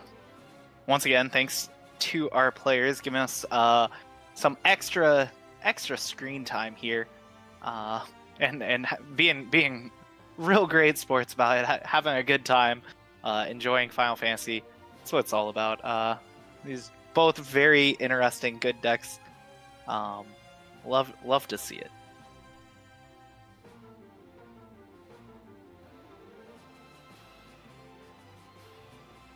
All right, and so we do have the party attacks starting in. Gonna dull freeze that Rams. I definitely don't want to deal with that. Got the Ascendian out of here. Is it going to be enough to not lose? And oh my gosh, an EX Burst Noel. That is going to be pretty devastating, locking down a lot of Angelo's board, whether he wanted to party attack, whether he didn't. That EX Burst, that pretty much Angelo is just like, I've had enough. I see this. 2 EX Bursts. We're not dealing with this. We're done. So and that's part of that cheese factory you mentioned. Yeah. You know, something like Noel as an EX Burst, your opponent's trying to calculate how to kill you. And turning off not just one, like, okay, sometimes you have 1 extra attacker, but do you have 2 extra attackers? Probably not. And as soon as that gets hit, you know, being able to turn on a dime and just push in for the win is what that Lightning deck's good at doing. So, you know, it is interesting. We got to see 1-1 matchup between Angelo and Robert. Angelo, of course, taking the unfortunate, you know, prized game, but great job on Robert for still showing off that second game. Mono Lightning is not down for the count. Oh yeah, and it's funny. I feel like a lot of people probably don't know what that Noel does. It was one of the cards I played. That is a draft all-star right there. It I is will tell you very that. much so. Dull 2 forwards on EX Burst is what it says. ETB. And then I believe he can sacrifice himself to dull 2 more forwards. It does everything. Those all. Oh, dull everything. Okay. So don't just stop at 2. Yeah. You play it, and then you can Corel give it and haste. then, yeah. So we were joking around about Bahamut Zero, but that basically is a Bahamut Zero. So yeah, that's kind of cool. Yeah. That Sweet is deck. indeed. And that Corel, it gives Brave as well, right? Yes, it does. Let me double check. Haste, First Strike, Brave. Okay, so an interesting combo, having that Noel in the deck, having the Corel, right? Your opponent can have a horrifying board. You can play Noel, dull 2, that's kind of good. You can then give Noel haste, start attacking. He's already a 9k, so he turns into a 12k haste First Strike Brave. That's great. You get in your damage, or you don't. They block. And then you can sacrifice them right after that and dull their entire board. That's better than a Bahamut Zero, because then, you know, you're also getting in potentially a point of damage. That's really, really strong. That's an interesting choice. I don't know if I would have thought of that for a Mono Lightning deck, but dang, that's powerful. the combination of the Corel or just giving, that Noel haste and brave, right? So you can still use that ability after attacking. Oof. I'm gonna talk like a boomer here for a second. A Final Fantasy boomer. Remember forever ago, super long ago, back in my day, when people would go like turn 1, 2 drops, and one would be like the Tifa haster and just like get in there. In a way, I feel like that's kind of what this mono lightning deck is, just with better cards, right? Absolutely. Like, it gets through. There's a lot of reach in the deck, and by reach I mean you once you're behind, you can still, you might not be, a 10% favorite to win. Like Angelo there with the FF6 deck, he was up that last game. He's probably up like 10 cards in card advantage, and still lost. Like, instead of being, a 10% to win, in this case, like the mono lightning deck, you're behind, but you're probably still like 30 or 40% to win, just because you have all these reach cards like Noel, like Behemoth K, just things like that, and that's like a real thing. Yeah, absolutely. As we mentioned, that cheese factor a little bit, not to take anything away from a lightning deck, but just being able to go, oh, and by the way, you're dead. Definitely part of the game right now. Haste, I've definitely been saying it for a little while. Haste is the best keyword in the game right now. Sam, we got a treat. Oh baby, what we got cooking here? Do you know what this is? I have not taken a look. We both played this deck in Kansas. Oh, so we have some Leo gamers. I see the very first card, Leo and Friends. I didn't know which Leo we were talking about, but we are talking about 1 CP Water Leo. Of course, going to be piloted by Bradley Whaler. Fantastic. Looking over the list here, I see all of our old favorites. The only one, of course, missing is Sildra. Definitely unfortunate to miss out on, a card like that adds so much consistency of the deck, but definitely a deck. We both know the power level of this deck, and it's pretty close to the ceiling in this game. 1 CP, play anything out of the top 5 cards of your deck from that Leo. You just have to set everything up. And Bradley gonna go ahead be our first player here, and gonna start out with a Thornton. Obviously very important to be able to hit all of your pieces for the deck, and he's going to start out with getting a Sarah here. I mean, obviously standard, straightforward. Thing about Leo is it's kind of not going to do too terribly much until Leo has text, right? Yeah, so Leo is a deck where it's a combo deck at heart. You're trying to get, as the first line states, characters of 1 through 6 in play, and then cast Leo, and then cast Leo, and then cast Leo, and then cast Leo, and then cast Leo. Once right? you're done casting Leo, what would you do next? Would you cast Leo?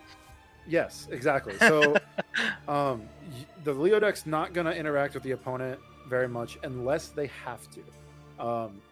They're going to just sit there and do their own thing, and then overwhelm you with card advantage, because Leo is going to cheat into play one of the cards in the top 5 cards of Bradley's deck, and that only costs 1. And there's 1 mana for a 7k, and for whatever is cheated into play.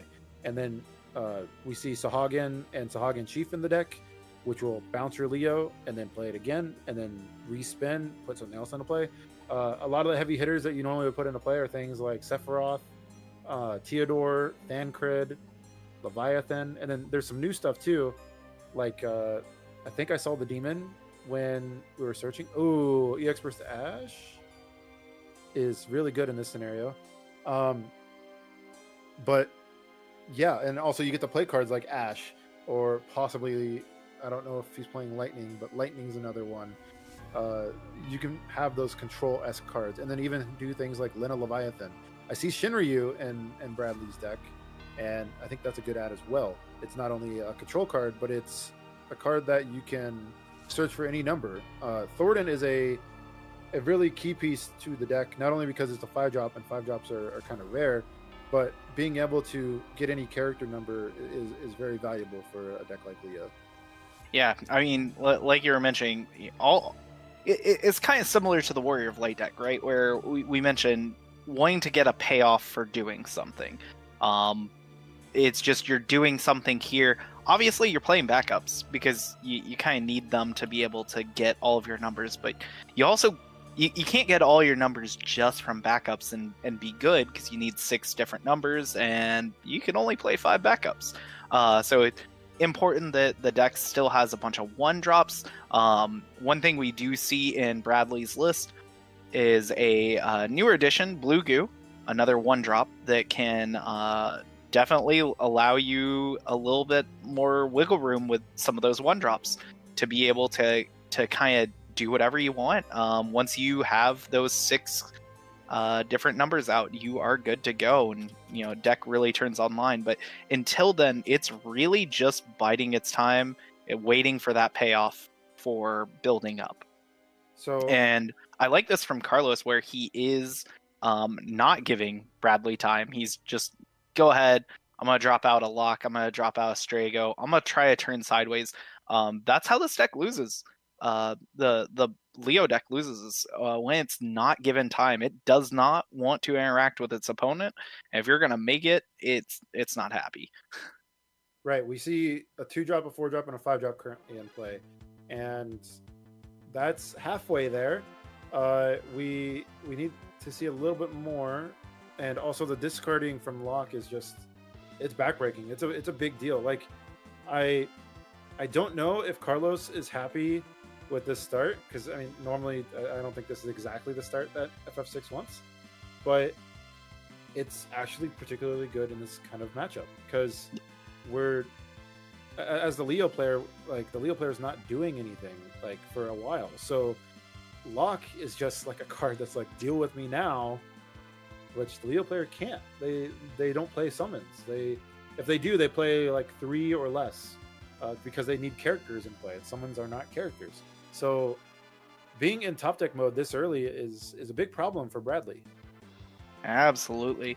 Yeah, I definitely assume Carlos just kind of knew, like, all right, my opponent's slow, I'm going to put on the gas, I'm going to put in the pressure, and see where it kind of puts him. And it definitely puts him in the driver's seat in this type of a matchup. So something I'm curious if Bradley's going to go for is to try and get the Sogn Chief to 3 counters. So what he can do is think about playing this Blue Mage. This Blue Mage will become an 8k when he has a monster in play, and we'll get a counter. And he's probably going to add a Chief to his hand and just play the Chief by discarding Adamantoise, or he'll just play the Adamantoise. Adamantoise is pretty good in this spot too, because it's preventing damage. Yep. So he might. It does also get him another number out, right? He does not. He tutored Gordon. Does not have Princess Sarah, so does still need to get that 1-drop to eventually make his Leo active. So we going Blue Mage. We can get this to 3 counters if we draw a blue card. No, we didn't. Okay, we didn't. So we could have, a play that could have been done was to sack the Adamantoise to draw a card, and if you draw a water card, then you can discard it to play the Quadav that he added, and you get Sogn Chief to 3 counters, which can bounce the 2 forwards. Now, is that the best play? I don't know. I'd have to think about it a little bit more, but it does stave off, this Lock from getting in. But so does this. So does this, like, 8k right now. So we'll see how this turn goes. But Carlos is like a saving away from destruction, from going in. Yeah, no, I do personally like this line from Bradley. I think one of the things that can really buy him a bunch of time in this matchup, in these aggressive matchups, if he can get enough cards, Lena Leviathan buys him a lot of time, or just drawing a Leviathan and hard playing it for 9 CP. Expensive, but can definitely buy him a lot of time dealing with, potentially 2, 3, forwards all at once. That could be very beneficial.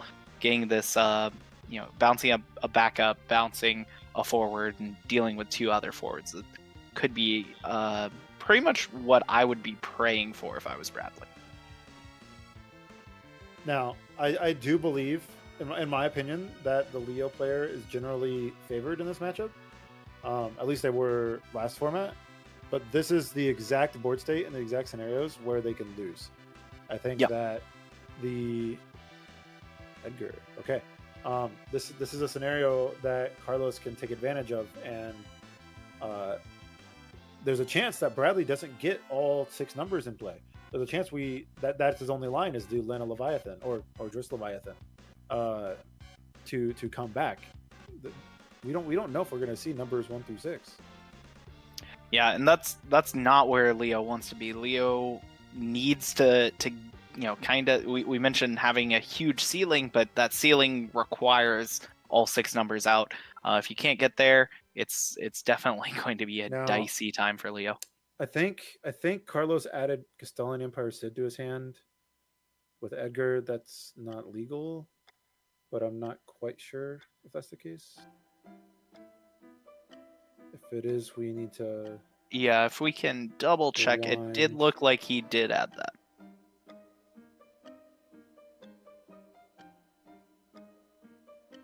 Yeah, because you need to add a forward with Edgar.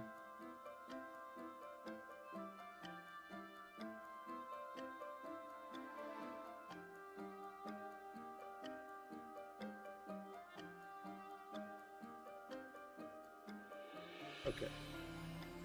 Alright, looks like it got fixed. Perfect. Party attack. Okay, now so we do have Setzer. Do... Yeah, the big benefit, of course, having that brand new Setzer, being able to dull this blue mage, get pretty much anything out of the way, and still get that lock effect, even though he's only part of the party. His effect still triggers. He still helped deal damage. That's. Did you see what he drew? Oh no! Devastating for Bradley. Yeah, and it looks like double Thancred. So this is potentially 2 unplayables. Now, one thing he can do here is he can pop that Mantoise, draw a card. That's what he's gonna do. He's gonna go for it. Yep. And I think that's kind of what you have to do here. Okay. I was like, if he draws a Shinryu here, it's probably not terrible either. So let's see. Okay, he has a choice. Is he gonna go for the Larsa or not? We lost our 1-drop. But what if we Thancred? We can Thancred 1, 2, 3, 4, 5. So he's counting right now. I think I like the Thancred, personally. Even if we can't Lena anything, we can Thancred for Lena. Our Sahagin Chief goes to 3, and that's a big deal already. Just that. Yeah. But if we ever get to the point, Setzer kind of stopped us this last turn.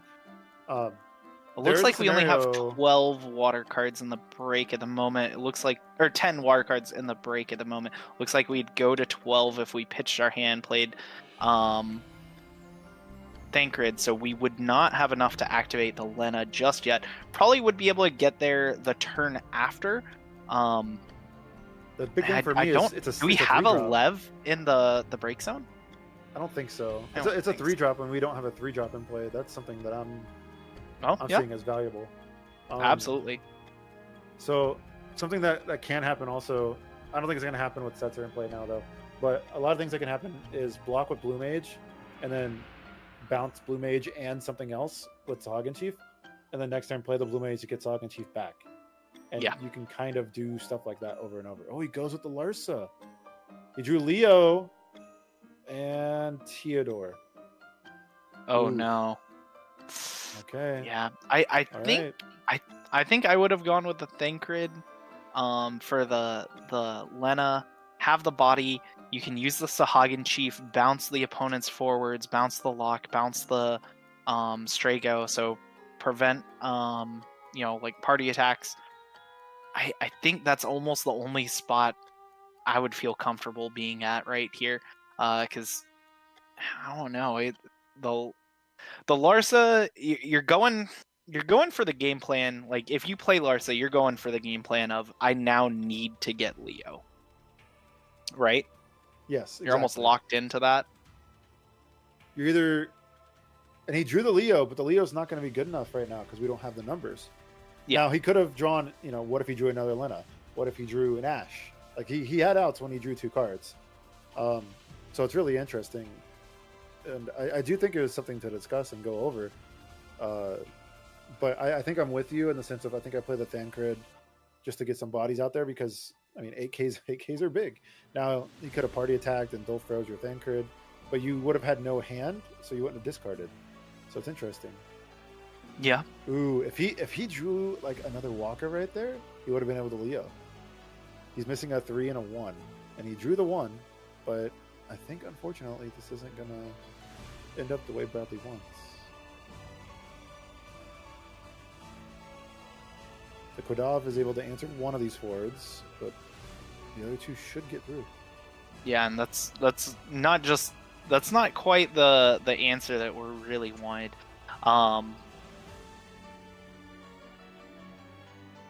Yeah, I think if we had res the Lena, we should have had just enough cards to be able to res something else with the Lena.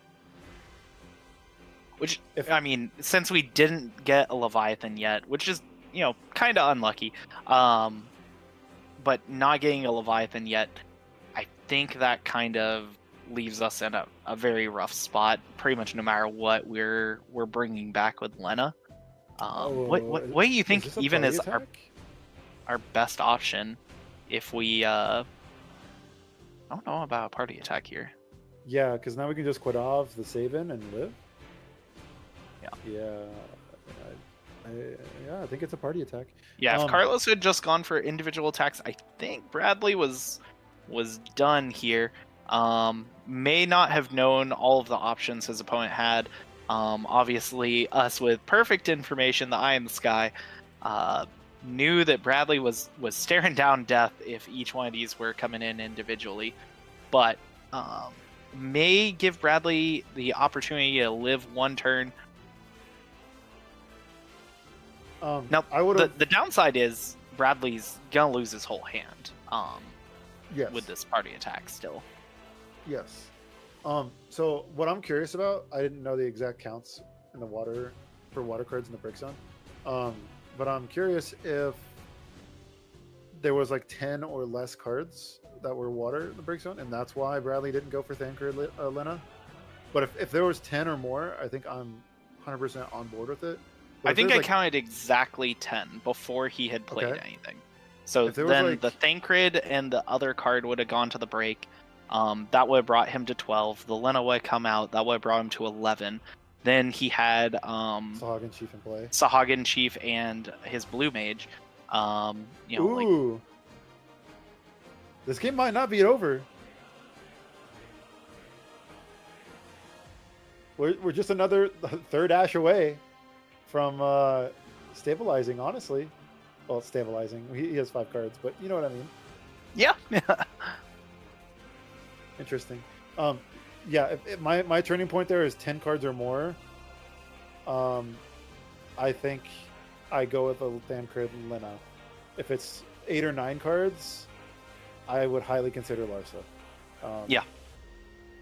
This Ash right there though is very pivotal. Yeah, this is Definitely. Interesting. Ooh, Luna Freya. ETB, your opponent puts a forward they control into the break zone.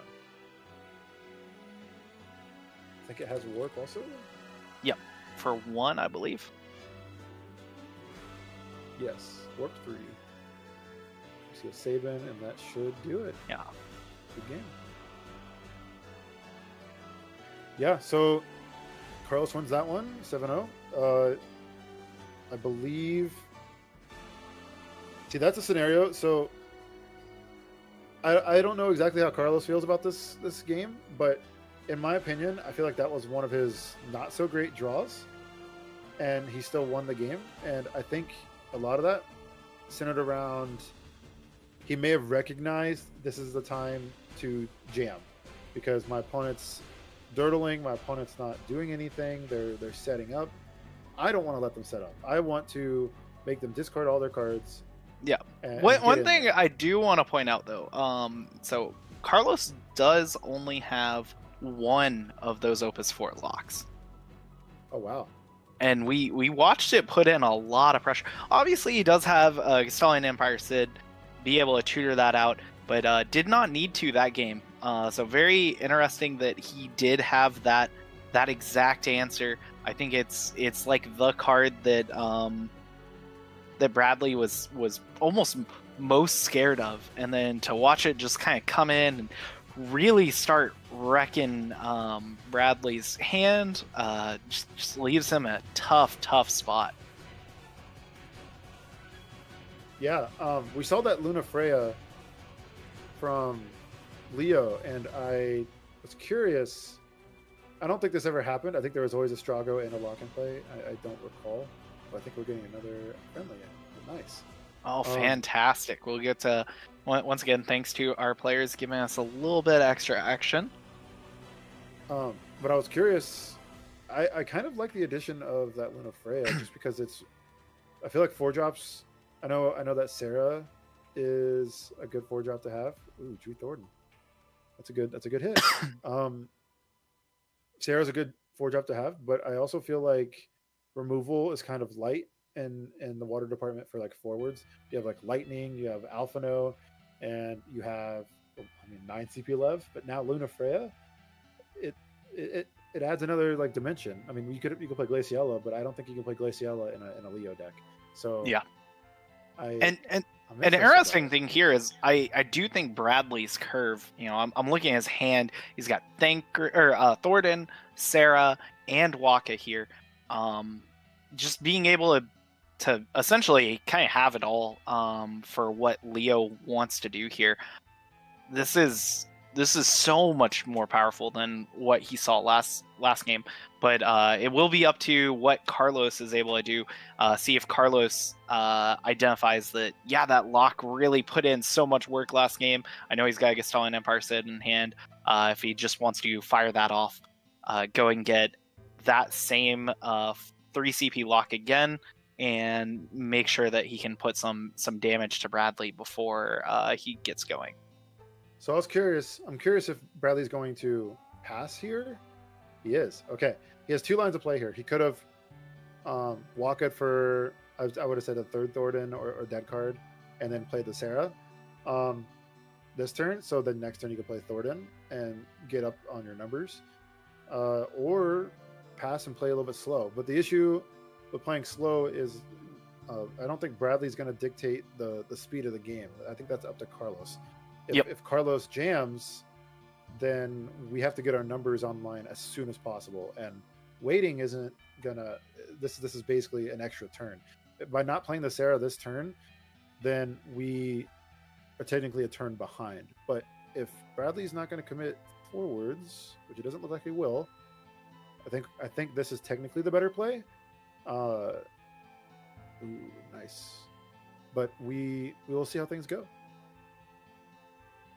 Yeah, I think personally if I'm Carlos, I want to tutor that lock, and I want to go ahead and just jam him out with the Castalian Empire Sid. Just take a card from my opponent's hand, not give them time. Say, this guy's coming across next turn, you gotta answer it. I think that's where I personally would want to be. Talking from a Leo Spectre's or Leo player's perspective of not wanting to be threatened, right? Like I my whole time as Leo, I'm just like, give me more time, leave me alone. So let's see. We have 2, 3, 4, 6. We have a Leo next turn, Sam. I love to see it. We have a realm. There's a 5 CP realm in Bradley's hand, and that gets him a 5, a 1, and a 2. We are missing the 1 and the 5. Realm gets both of those. And then also the 2 is probably going to be a Sahagin Chief, which means we can play Leo twice. Yep. So this is going to be a turn 4 Leo, which pretty quick, right? 3 turns. especially being on the play. Having the 5-drop lock, if you are playing this value deck with Locke and Edgar and trying to get value, I don't think it's going to work out as well for Carlos, just because the Locke deck or the Leo deck is gonna outvalue you. Playing a 9 CP Leviathan for 0 is definitely powerful. Definitely going to make up some of the CP difference. Now, an alternative. Oh, we're freezing a backup. Okay, so I don't know if this is going to change his play. I actually think it doesn't. Oh, I wonder if he plays more than one Kodov. That's a big hit if he only plays one. Okay, I see 2 in the deck. Okay, so another alternative, if Bradley was a little upset or scared about like the backup freezing and things like that. So we see Shinryu, but another line for the Leo line was Thornton, because I think that he has the 3rd Thornton in his hand still. Yeah, he still has it. You could Thornton for a 1-drop, like a Kodov, play the 1-drop Kodov, which means you're not susceptible to removal, and then play Leo. But if you go the Realm line, and for example, Carlos has like, I don't know, a Materasu or some kind of removal spell on the Realm, you can't Leo anymore. So there were a couple lines there that he could have taken. But I do think I agree with the Shinryu line, especially because we don't have a 5 in play. So we can still do some crazy things this turn. Yeah, this is effectively a 0 CP 5, able to get that out against the deck. That's very helpful. Allows a lot of flexibility for the Leo deck. Obviously we lost Sildra, but gaining a dragon instead, an effective 0 CP 9K is very, very helpful. We go for the Belugu. So this is gonna be a Leo turn. Most likely. I might be speaking too soon. I'm a little surprised going for the Belugu instead of going for the Kadav, unless he's planning on playing the Realm. Nope, looks like we're going for the Thornton. Oh, there's Kadav right there. Interesting.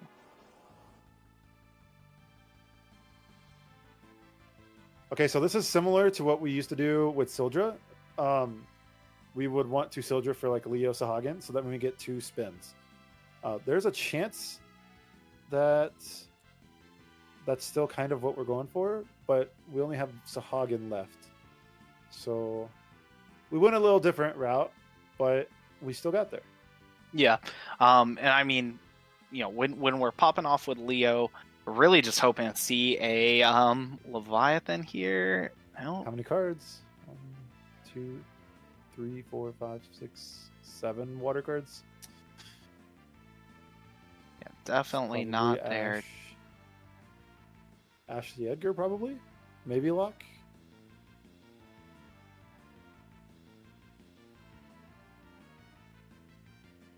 Yeah, and Bradley took that Ash much earlier in the match, held on to it for a while, gaining max value from it. Definitely a very strong card in this matchup. And in Leo, almost more so than Mono Water is sometimes because it's just sitting there looping Sahagin Chiefs, able to take advantage of that Ash like really, really well. Just being able to 1 CP remove a forward. So if Bradley can get a Sahagin Chief, maybe a Blue Mage or Quattro Queen going, he can really decimate Carlos's board, buy him the rest of the time to be able to keep doing Leo things. Yeah, so something that Sahagin Chief enables and water, in Leo and in Mono Water, is replayability of your into the battlefield forwards. I think that's a little bit obvious with Ash or Lightning or Glaciella, Alphano now, Luna Freya, all those things. And in Leo, it's not only with Leo as well, but also with Blue Mage, Quattro Queen. and now Shinryu, and other things as well, enabling Lev 9. That's like really awesome. But the Chief, if you're not Leoing in a Leo deck, the Chief still lets you play the game because you can like there are a lot of times where you could, back in the day, Sildra for Lightning Ash, both in Mono Water and in Leo, and then you play them both, and then you can Sahagin Chief them both. You can kill 3 forwards in one turn. That's a big tempo swing. So even when you're not necessarily Leoing, you might not have all your numbers in play. That's still a very efficient turn that Water had access to. Yeah, absolutely. Carlos, thinking over his options, definitely realizing his opponent started to do some dangerous stuff, wants to try to lock down whatever he can here. Gonna party attack, Dull Froze the Blue Goo. Some spicy play from that Setzer, attacking the monster. Can I have Leo back? Please? That's what he's asking. Mm-hmm. We have a block with Leo, and then Sahagin's being discarded to bounce it. It looks like that is going to be allowed. Carlos, do you have a way to make him discard? I see a demon in Carlos's hand. There it is. All right, remove the break zone. I think we have 10 cards now. Kill the Shinryu. Yep. Okay, well we can just Leo again. So this is scary for Carlos. 1, 2. Little stinker draw there, but it's okay. We have a Leo, so let's see. Spin the wheel. 2, 3, 4, 5. Unfortunately, that Thancred is looking a little worse because the break zone's gone, but Thancred for Shinryu is still pretty solid. But we're deciding to go with the Aranea. Yeah, Aranea definitely putting in work. I definitely remember that being played in the Leo deck that we played in Kansas. Definitely was a surprise all-star. As I mentioned, haste being one of my favorite keywords, if not my absolute favorite keyword right now. Okay, it looks like time was called for the rest of the matches. This is a friendly, just as a reminder. But they are currently in turns in the rest of the tournament. Something that Bradley could have done there is Thancred for Shinryu, and then Shinryu for Sahagin or Sahagin Chief. Played it, and then respawn again with Leo.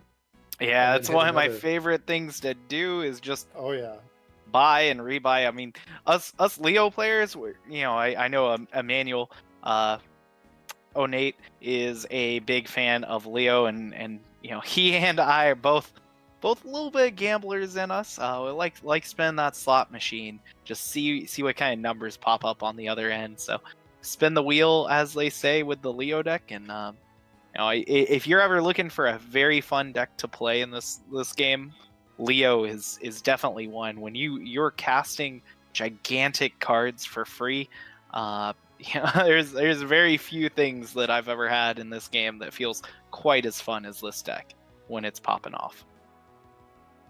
Yeah, when you have one Leo here or there, it's a little more gamble-y. It's a little risky, but I mean, when you Leo 3 or 4 times in a turn, it's not as risky. You know what I'm saying? You're gonna hit something, right? Yeah, I look 15 cards deep. I better find something good, or I need to throw my deck away. Yeah, exactly. All right, we see. So the demon's still in play, and I think that's going to be a pretty key card here for Carlos.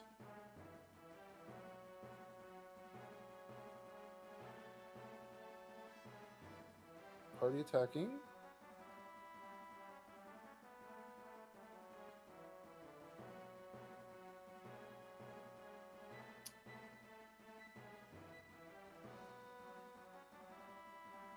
Looks like we're doing 7K to water forwards. Yeah, and that makes sense. Aranea. And we have to dull freeze the Aranea because Aranea has first strike, so you can first strike down the demon. Yeah. All right, so if we top deck a Leo, Look. I know I'm getting excited, right? But I'm looking at the outs. I just want to spin the wheel. You know what I'm saying? Of course. Okay, so what do we do here if we are Bradley? This looks like a Luna Freya turn. But then the Luna Freya is still getting removed by the demon. This demon is doing work. Yeah, I mean, we've definitely mentioned him just being good in the format, being great in the Category 6 deck. Definitely a little surprised at how much Category 6 we are seeing in the room, but I mean, as we watch this deck, perform, it's pretty easy to see why. The power level is there. Demon adding that final top end, the sheer amount of value that the deck draws. It's great to really watch this deck kind of take off to even better heights than it was at before. Oh, yeah. Okay, so we see a Celeste played, which is going to duel all the forwards.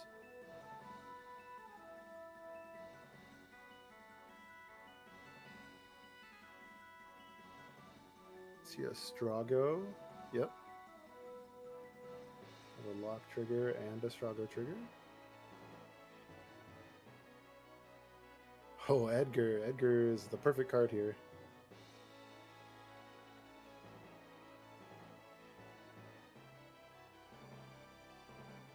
I'm curious how much Carlos is going to commit. Okay, he's not. He's just going to haste and get in for 3, probably.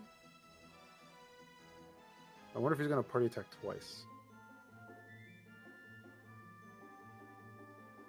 Okay, he needs to be careful here. If he does water, Strago's going to die. Because Demon is symmetrical. It will do... Okay, so he's doing the job. Yep, looks like we're double checking over it. Yep. Making sure. Demon does do 7k to all of that element. So if you named water, Strago is water, it would take 7k and die. But it looks like Oracle was called. Yep, absolutely. And another important thing about Demon, just in general, for some players who, maybe a little bit newer or aren't 100% clear on how this card works, you do choose the mode, but you do not name until resolution. So you can choose, the job mode, but your opponent can respond, and then you don't have to actually choose what job until the damage is actually happening. So once the job has actually been declared, it is happening. And same thing for the color. Pretty standard stuff there. That you just have to make sure that the declaration is actually the last thing that happens. You're gonna choose the mode. You're gonna choose any kind of targets if there are any, like for the RFG mode, and then it's gonna happen. Okay, now we see the Thancred for the Shinryu.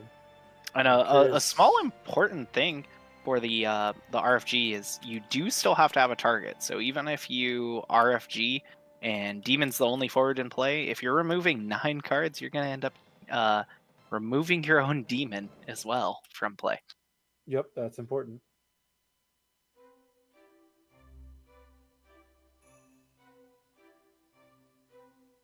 Okay, here's the respinning. This is the turn that Bradley runs away with the game. Quattro Queen, that's a respin. Just keep going. Now imagine if Bradley had a Lev 9 in play right now. The entire board would be decimated. Okay, looks like the players are picking it up. I think that means that the next round is starting. That would make sense. Obviously, we did have a great match there, but looks like everybody else is wrapped up, so we'll go ahead and get ready for round 4 coming at you. Moving pretty smoothly through everything. Thanks again to everybody tuning in and everybody up at Epic Gaming for putting on a great event for us. excited what we'll see for round 4.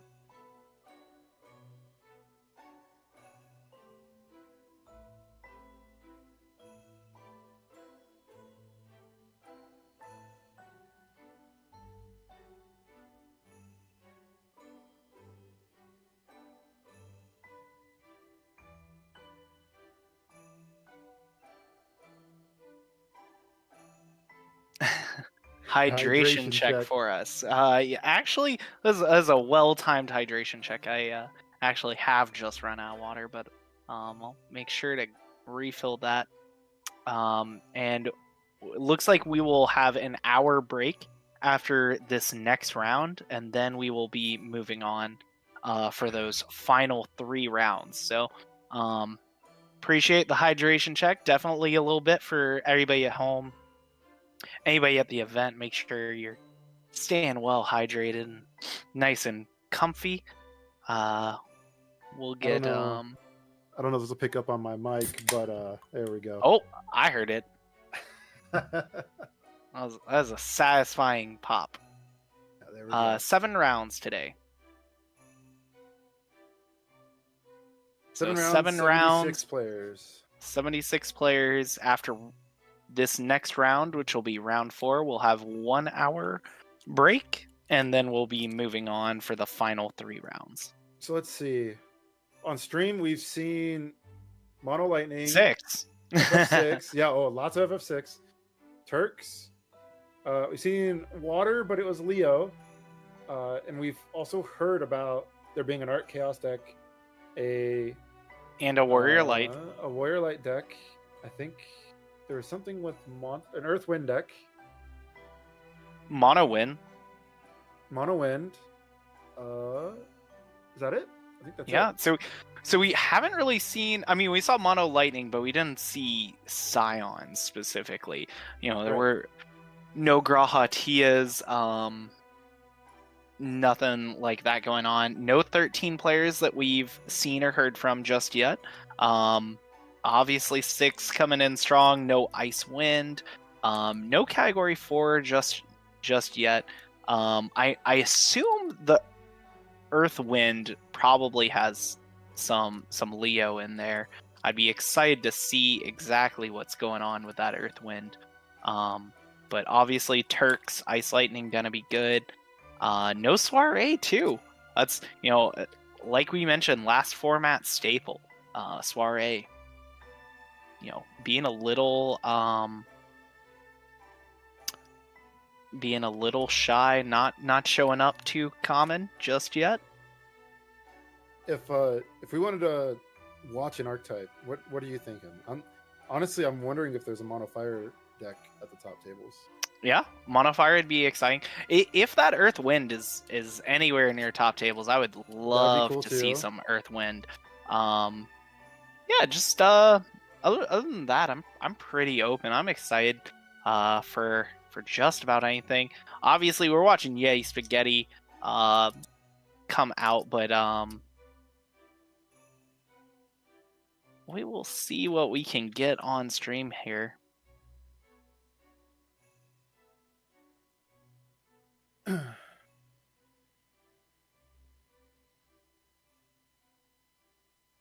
Yeah, so we see Avalanche on this meta list here, and I was curious about it, if anybody would play it, and if they did, I bet it's 1 or 2 players at this event. I don't think it would be very many.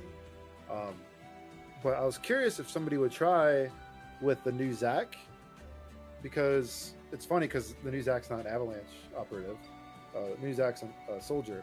But at the beginning of when the Avalanche Starter deck came out, some people were playing with White Aerith because you can discard it to bear it if you draw too many of them. But then it kind of moved more into Noctis territory, and the deck became more aggressive. But I feel like Zac putting in play Light Aerith to gain cards is pretty valuable, and also you can go back and forth between like Aerith and Zac. That's kind of cool. But now Zac's from your deck, but you can still do that kind of stuff. But also I think there's some value with, there's an Avalanche backup, I don't know exactly how to pronounce it, it's Neo or Nio, that you can give one of your forwards a job.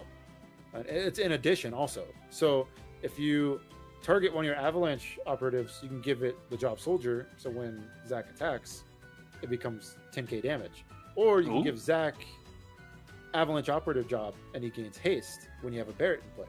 So I was curious if somebody would do something like that, and then also just the general consistency of Zach is just a good forward, a sticky forward. So if they board wipe, you still get to put something into play. So I was curious if somebody was going to explore that territory. What do you think? Yeah, I'm definitely not the Avalanche connoisseur. I'll be as honest as I can there. It's almost like the antithesis of decks I usually like to play. I definitely enjoy some aggressive strategies, but it never really meshed with me too well. If I was going to play a more aggressive deck, I think Fire Ice 6 definitely would be more of a thing, or Scions, for whatever reason. So I know you had quite a few different Avalanche brews cooking. I don't think I'm the expert on that one for sure. Yeah, so something that I noticed with actually almost every of these tribal decks, Scions, FF6, and Avalanche, I feel like the Demon actually puts in work against all of them, because I think a lot of them have a lot of 7Ks. Like think about it. Think of all the job is 8K, correct? For Demon, so you can even go all the way up to 8K. Yeah. So its element is 7. Yeah. So being able to kind of narrow down, usually, your board has more elements in common than it does jobs, but that's not quite the case with like Scions or Cat 13, where a lot of those guys are Lassie or Ravager, and obviously all the Scions are Scions. So being able to have all those jobs together, and Avalanche being all Avalanche operatives, Demon definitely able to put in some extra work, and you combine that with a Jin, and all of a sudden you're hitting for 9k on that entire board. Whew, that's scary. Definitely a big thing, a big benefit of just being fire in general. So we see it in the Cat 6 decks nonstop, but I think we're just going to see it a little bit all over the place for any deck that can and is playing fire, mono fire, Avalanche, Warrior of Light, even the category 13 deck. If there's a Warrior Light deck out there, it's probably going to have Demon in it, and I'm going to be excited. It's going to need to buy some time, and he does that. Yeah, it's interesting. I originally thought Demon would be good against FF6, but the more I think about it, not many of the jobs share, so it's basically just for elements. So, but that's still kind of weird. That can be kind of awkward against FF6. Yeah, also, Demon does not clean up. They all almost specifically have very different jobs than each other, and the deck is spread across 3 colors between Strago and Locke and Edgar. Like you're looking at 3 different colors. Demon does not put in quite the work that against that deck that it does against a lot of the others. Now, an important thing is being able to attack the break zone. One of their best cards, yes. Edgar, if you can't get back exactly what you want, that's definitely going to put a little bit of a stop to Edgar's shenanigans. Yeah, I was going to say with the Demon, especially if you're playing the 5 CP lock, Demon just seems not as fantastic. But you're right in the fact of the break zone. Like, it's not just Edgar, it's also Umaro. And then I think there's something else. There's one more card. Maybe I'm crazy. But yeah, like the recursion... the old sets are, but as we see, all these FF6 decks are opting for the new Setzer, obviously putting in a lot of work, being able to just kind of let these Cat 6 forwards, dodge around whatever's in play, being able to trigger the Celeste party attack a little bit smoother with that new Setzer. It's definitely pulling its weight. And what do you think about the general construction? I know we've talked about a bunch of different category 6. We see, one of the new lock, one of the category or the set 4 lock. But pretty unanimously, we are still seeing 3 of the new or of the 5 CP lock. Do you think that's probably the best spot for the category 6 deck, or you think there's any other changes that may develop as the meta evolves? So, in a vacuum, I personally think the newest lock is the best lock, the 3 CP lock. Yep. But there's an issue with it, and it's an aggressive card. So losing the 5 CP lock, I say losing, but I guess what I'm saying is if you're not playing 3 of the 5 CP lock, that the 5 CP lock just nets you so much card advantage, so that like you get into a spot where you don't really care if your forwards get board wipes. Like you all your forwards technically they don't exactly cost 2 CP less, but they draw you cards, so they cost 2 CP less, right? So they put you in a spot of just jam a bunch of stuff in your turn with 4 or 5 cards in your hand. And if they board wipe you, it's not that big of a deal. With the 3 CP lock, you play that card and you want to win the game fast. So, and I also think that it kind of depends what kind of archetype in FF6 you want. If you are aiming for the fire ice side, at the moment, I think the 5 CP lock is a little bit better. But if you're doing something like ice water, which Ice Water has actually been Ice Water FF6 has been one of the most fun decks I've played this format so far. Super fast, super cool. You have Endoria for your party attacks. So you have Endoria and Setzer. You have Strago and Lock to refill your hands. Your curve is a lot lower.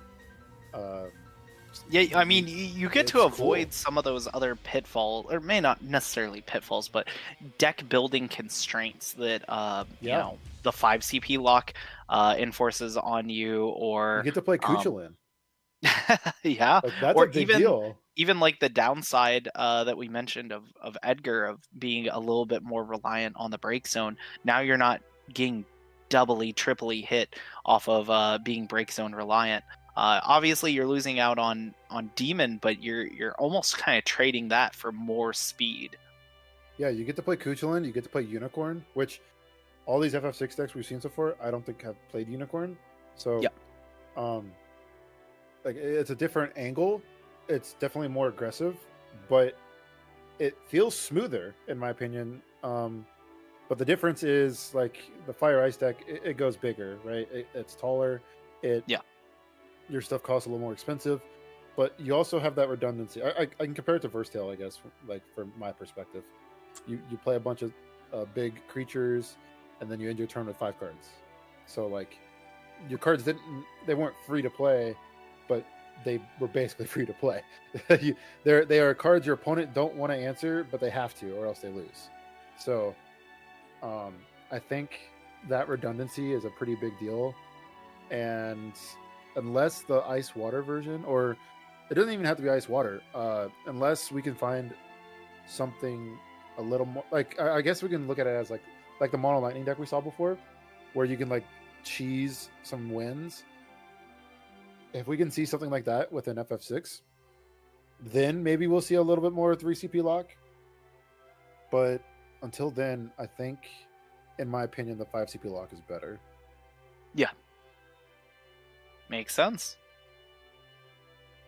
Yeah, I mean, there's definitely a lot to consider there. Like we mentioned, kind of with the category 4, it's really great to see where the game's getting at in Opus 20 now that we have, some of these archetypes are really coming to fruition, where it's like we've seen some category 6 and stuff in the past, but now it's really here. We've seen category 4, it's really here. We have some Turk support, FFCC, 13, Scions. The format's really, really, decks are really heavily being supported. So you're not just, stuck on 1 or 2 cards. It's very different than, last, about 10 opuses ago, where we're still looking at a lot of decks of the best cards, right?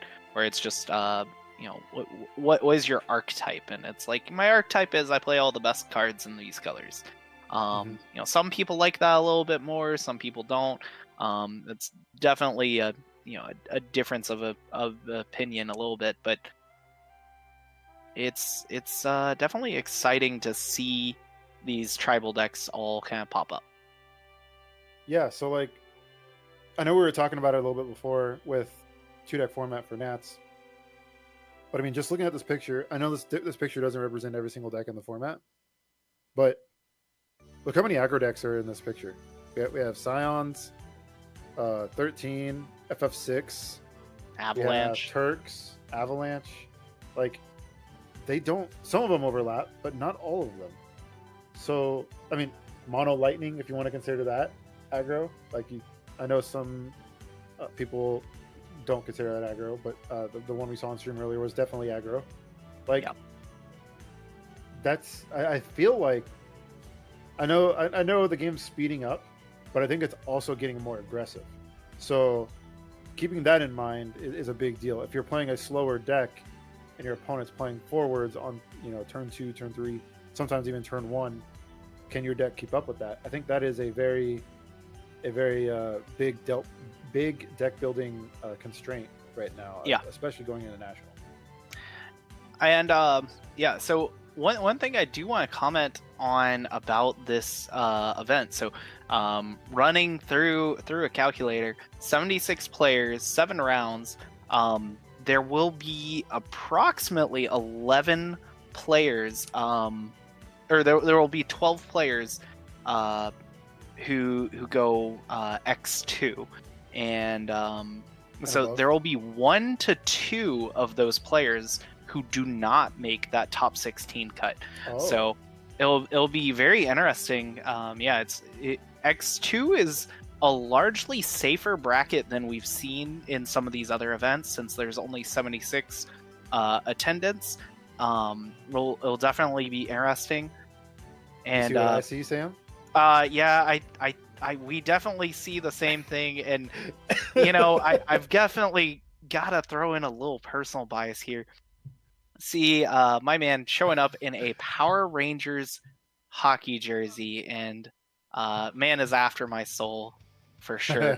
I probably shouldn't have a bias, but I'm gonna go ahead. I don't even know what decks we're on. I don't know what else we're doing, but I'm gonna go ahead. Throw my hat in the ring. I assumed this was Jared Walters, and it in fact is. Prominent member of the community. But yeah, I personally am a pretty big Power Rangers fan myself. A little bit of a hockey fan. I love to see it.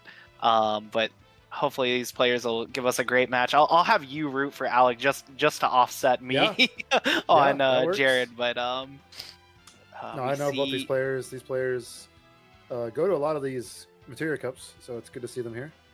Yeah, and both 3-0. Wait until you meet my exes and Ghost Train. So we'll be excited to see what kind of pops up here. We don't have deck list just yet, so we will. Is that an alpha? Looks. I can't tell. Yeah, looks like we do have a Cat 6 player with Alec McGee, and as mentioned, there are a lot of them here. It's definitely one of those decks that really kind of must speak to people. Got some strong new cards, and I see a dragon. All right, we'll see. Demon. Okay, so and it looks like Alec is starting us off here. Demon Scion, let's go. And Reeve. All right, we'll see what happens. If this is Mono Lightning versus FF6, this is going to be a similar matchup from what we saw before. Okay, that's got to be Mono Lightning if there's a Ramu in there. Yep. So similar but different. I'm curious if Jared is going to be as aggressive as our previous mono lightning player, or not. I saw a Shinryu, which makes me feel like that's not the case. I think it's a different take. I think it's going to be a deck that wants to get the 5 backups. And pass the turn. All right. And actually, we did get our deck list here. It does look like an interesting thing for Alec is he does have 6 of those locks in his deck. So he's got both the 5 CP lock and 3 of the brand new lock. So interesting to watch see the different flavors of lock that everyone's deciding between here. But he definitely has opted for a lot of redundancy with his list. A lot more 3-ofs, a lot less 1, 2-ofs than we've seen in some of the other Cat 6 lists. So 6 full locks, 4 Celestes, all 3 demons, and 3 General Leos. Very interesting. But also opted for just the straight Fire Ice Cat 6. No Strago, Alfredo going on. Okay, so Jared plays a Reno, which this Reno, it doesn't do nothing. It doesn't do very much. It so doesn't do nothing. It's basically there to be searched with, or searched for President Shinra. But that makes me lead to believe that this is more of a like the mono lightning deck that won. There was a store championship recently. I think it was in Seattle that won. Mono lightning won, and it was 3 Shinryu, and this seems very similar to that list. Ooh, this is a very big card advantage play from Alec. So I'm thinking that this is like a mono lightning control deck. So we're going to see something way different from the matchup we saw before. Yeah. Seeing the Graha Tia is very interesting. I definitely like that from Jared. Graha Tia, I've played a little bit with that card. Definitely a strong card. Definitely picks up even more power when that card turns into a 10k. But, has some synergy with some of the other stuff going on in the deck. I will definitely be excited to see what Jared is going to do. Coming in here, obviously got the glare of 1,000 suns on him, but 2 damage. Yeah. Ooh, Kefka. Interesting. And Umara. Okay, so I'm curious how much more committed we're going to go with backups. Okay, so something that Jared can do in this deck, obviously Shinryu is really good for him, but this is a Scion deck as well.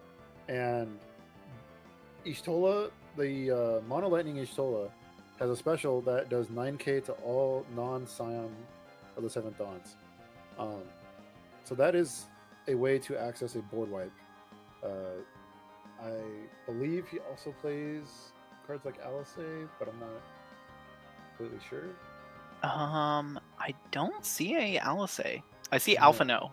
Yeah, Alphano for the backup. So, but the backup. We got the free backup. I think that's Weaver. I think the name of that card is. So gaining that free tempo with the free backup is really valuable. So now theoretically, if Jared had a Shinryu, he can go Shinryu into Ishtola. Yeah, Alec just content making his value plays.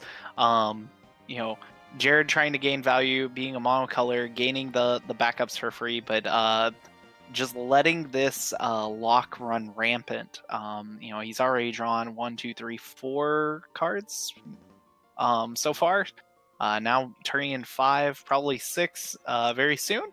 So the power of lock definitely, can't be understated. A 4 CP 9k drawing 6 cards is definitely pulling above his weight class.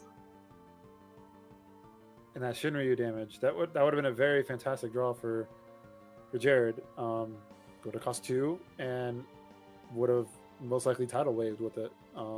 because General Leo in play, neither player can play summons, so the Shinryu would be the perfect card in this scenario.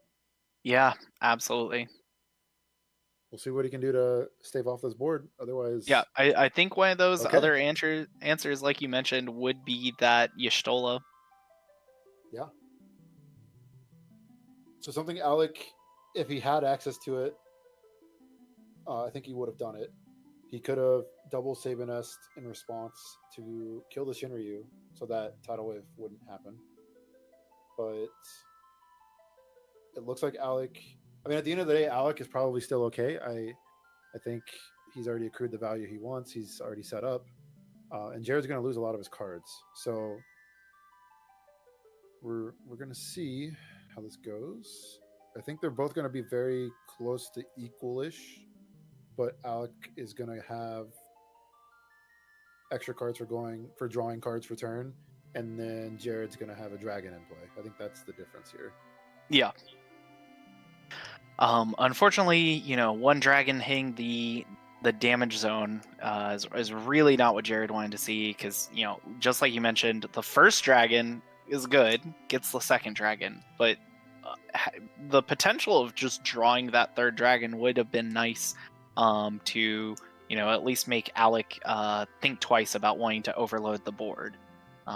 With seeing that other dragon over there, can't tidal wave again this game unless he has some kind of recursion, which I don't think I see in Jared's list.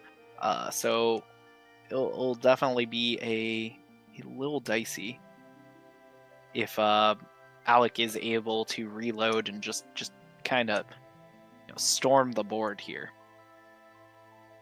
All right, we see an Edgar from Alec getting back Saban and Demon. Yep, Edgar's and this is the exact strength of this Cat 6 deck, right? He's able to always just kind of reload. Edgar buying back 2 forwards, Locke drawing through so much of the deck. I do find it a little interesting. He had a Locke in hand, didn't opt to play the Locke first. A little interesting. Lock? Yeah. I wonder if he has other cards in hand that he doesn't want to discard. No. That might be the case. Yeah, in which case, I have to assume Alec's hand is quite stacked. But I definitely, we watched the first Lock draw a ton of cards. I assume we would want to watch the second Lock draw a bunch of cards. Okay, we see an Adia blowing up the Saban because Jared has 4 lightning backups in play. Yeah.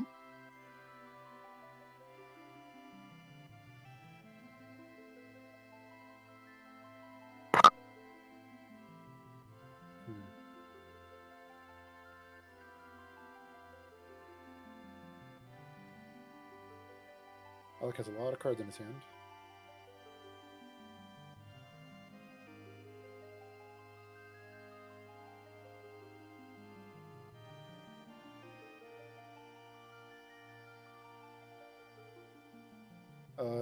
There's a question in the chat about Shinryu, if it's seeing a lot of play.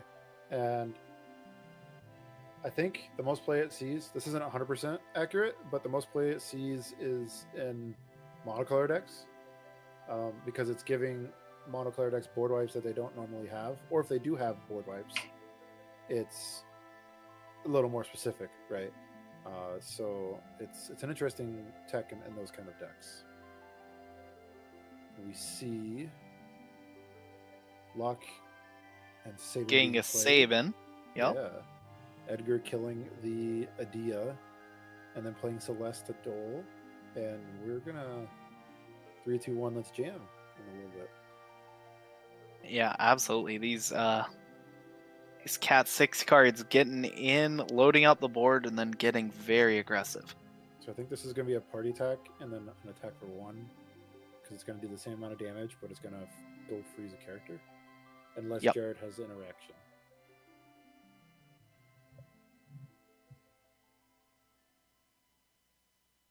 Celeste, a real the cheese card, doling all their cards for 2 CP.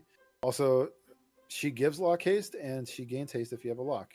That's And a pretty big turnaround. And I do really like everything that Alec is working on here. So, I did comment that he didn't play out that second 5 CP lock. This was almost certainly where his game plan was. As mentioned, he does have 3 of each of those locks. Didn't want to put out the 5 CP lock because he was planning on getting his value with a very, very cheap lock, and also just being able to start breaking forwards, being able to deal that extra point of damage when he's attacking. Is a different line. I like the idea that he can start off the game with one of the locks, and then, as the game develops, go for the other one, and kind of shift into, now I'm at the I just want to kill you stage of the game, instead of just trying to draw cards. So I'm curious if that turn would have been a little bit different with those bursts if Alec party attacked with Celeste and Locke together. Because now Celeste lost haste because Locke is no longer in play, so she can't attack. But the Edgar would have still been able to attack and couldn't have been bursted. So we could have got one more damage in if we partied with the Celeste. But I'm curious if he was playing around something specific. Which there are things that play around, so. Yeah. Oh, there's LSA. Okay, I definitely missed that in that list. Oh, I also missed it. Okay, so this is a power turn for Jared. This is a really big turn. Oh, an EX, definitely good for Alec.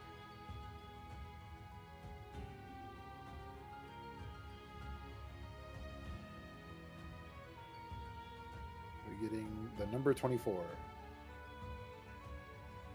So it's Alisei basically resurrects a 3-drop Scion from your break zone, puts it into play. 3-drop or less.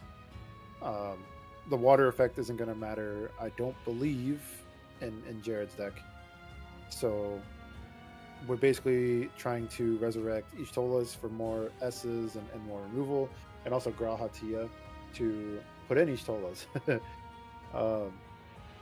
I'm a little surprised that Jared attacked here. This means to me that Jared is trying to win the game instead of being the control player. I think he has 1 card in his hand, maybe 2. And that means maybe he feels a little bit vulnerable and he needs to end the game fast.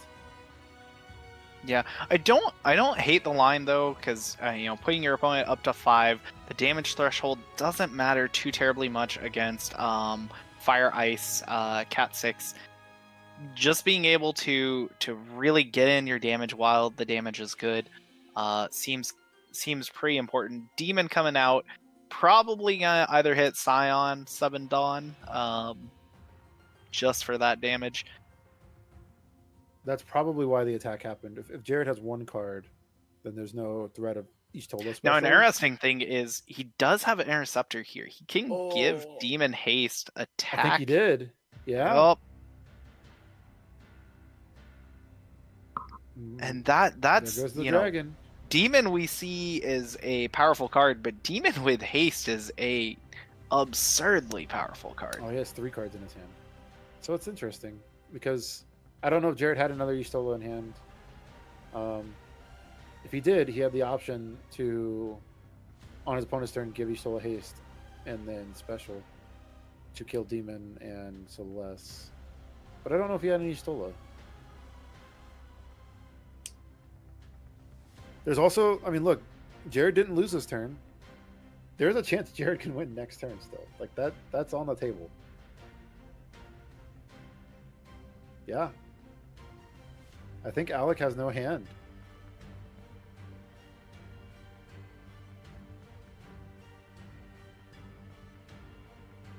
We can see something. We'd have to have either something with Aranea, like Aranea, Alisei would do it.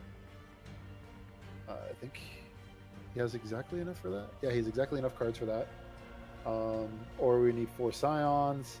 I know he plays Hyo, so Hyo with some kind of dull effect would work. There's a lot of little things here that can win the game. Yeah, absolutely. Looks like he doesn't have it. Yeah, I was about to say Jared has his cards in hand. Let's see.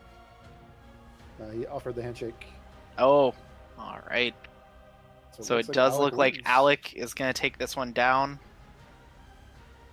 Cat 6 showing up, very dominant performances. Just against a variety of different decks, but you know, Ice Fire being able to take down Mono Lightning again. I wonder if we'll get to see a friendly match for our players. Looks like maybe they're shuffling up here.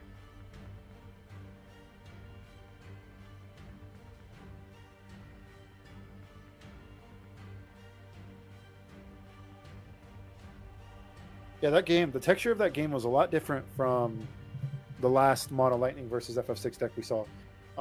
The other version, I think, of FF6 that we saw had water. Yep. I believe. Yep. So the Gal and the Strago were pretty big components to beating aggro. This version of Mono Lightning is not aggressive, but it can turn corners pretty quickly with the Scion stuff.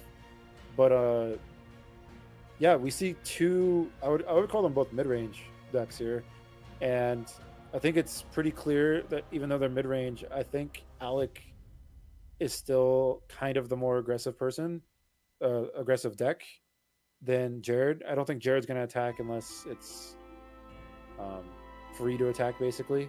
Yeah. And Alec isn't going to commit until it's free to commit. So it's kind of that song and dance, you know? It's a game of chicken almost. Yeah. So it does make it interesting.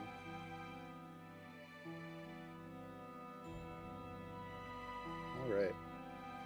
It does look like we get a friendly.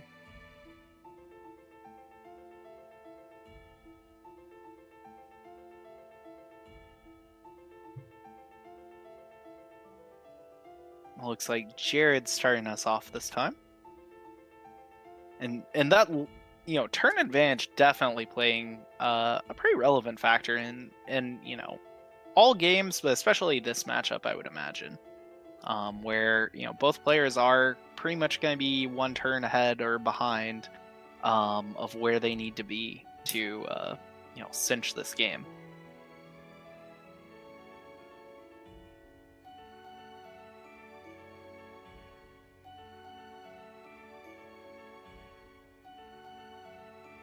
Both players in good spirits. It's really, really great that we can see all these players. They knock through their game, but then at the end of it all, they still have a good time, and hopefully everybody at this event really enjoys their time. Final Fantasy community always outstanding. Good time spent. If you ever get the chance, if you're not one who's familiar with traveling for these events, always a good time. You only meet good people. It's a lot of fun. Oh yeah, I'm definitely jealous that I'm currently not there. I love playing. Yeah, in these you're events. stuck with me instead.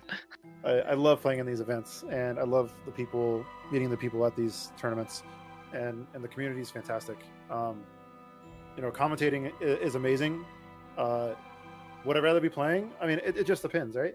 But regardless, I like interacting with the player base. It's just something that I've played a lot of card games. I've been around. You can't get a Reno. You got to get a Scion. I've been around, and this is the one I've enjoyed the most. And there are people that I've met in this community that I'm probably going to know for a lifetime, and I can't really say that for a lot of other games. Yeah, absolutely.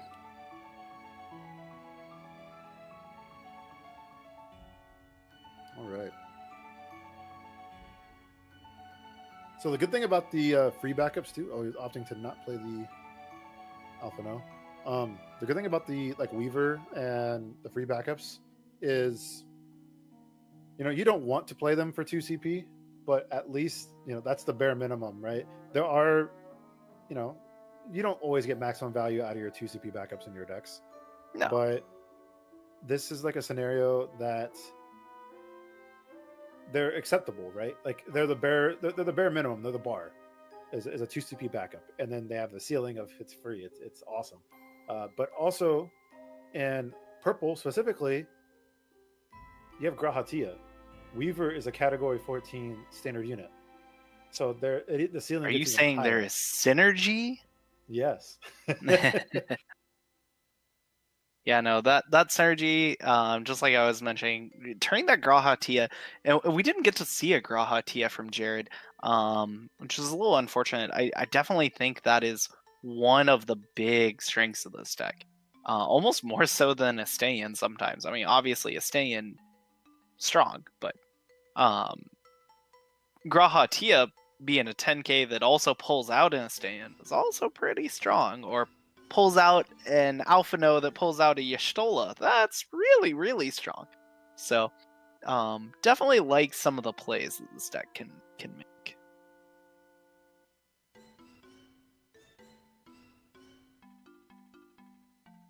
I'm Of curious if course, we Alex see gonna play a not forward the here. Estanian getting warped, but Estanian going to damage here.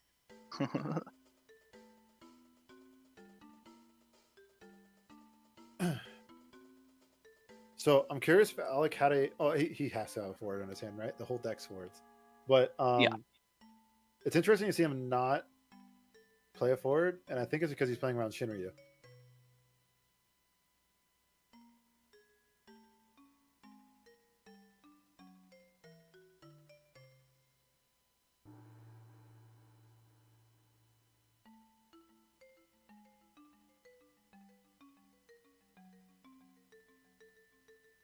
Okay, we see the Alisei for Ishtola to kill the lock and then finish out the curve. We play the Reno.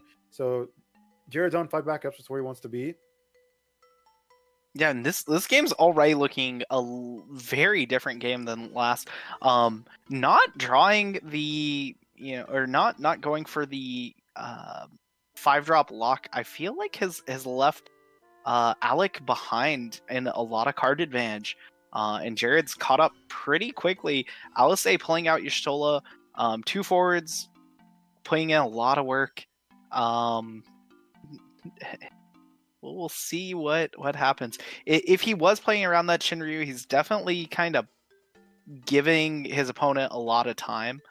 That being said, it'll be interesting to see what Jared can really do with that time. As we mentioned, some of the inevitability of the Cat 6 deck is potentially a lot more powerful than the inevitability of the Mono Lightning deck. Okay, I think we see an attack with Gogo, and before blocks, activate Edgar on Sabin. Gogo copies Edgar, and then I think Gogo is using Chakra, so it's +2. That's what I think. That's all this waving is. +2 to activate Gogo, and then Edgar is going to finish, and Sabin's going to 8k. I think that's what's happening. Well, it looks like 2 8Ks. Oh, maybe it's 2 8ks. Yeah, it looks like 2 8Ks because Gogo's turned sideways. Yeah. Okay. Yeah, originally Gogo was turned sideways and then it was activated again. So I was curious if he was attacking first. So it does look like a Dia popped out from damage here, sniping down that Sabin. Very important to be able to get that Sabin out. Many S abilities are able to be had, especially with Edgar and Gogo in play. So I'm curious. This is a little anti-synergy, but it's still fine. I'm curious if Jared has a Shinryu in his hand, because if that's the case, then this idea might not have been beneficial. Because Shinryu would cost 2, but we'll see what else. I mean, if Jared just has like another Alisei, for example, that's a good place to be as well. He has a lot of tools here, and he has a lot of options. He has 7 cards in his hand, I believe. So.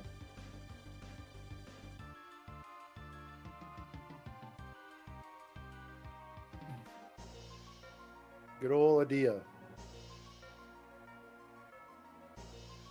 And that looks like 4 CP Rama? Is that correct?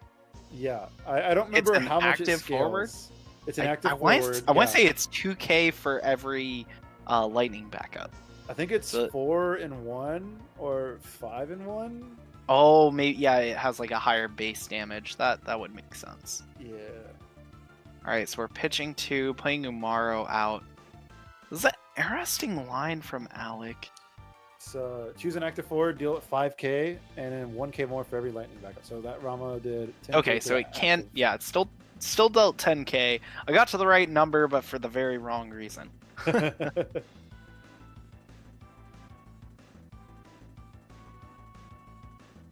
You know, Oh, failed Thanos.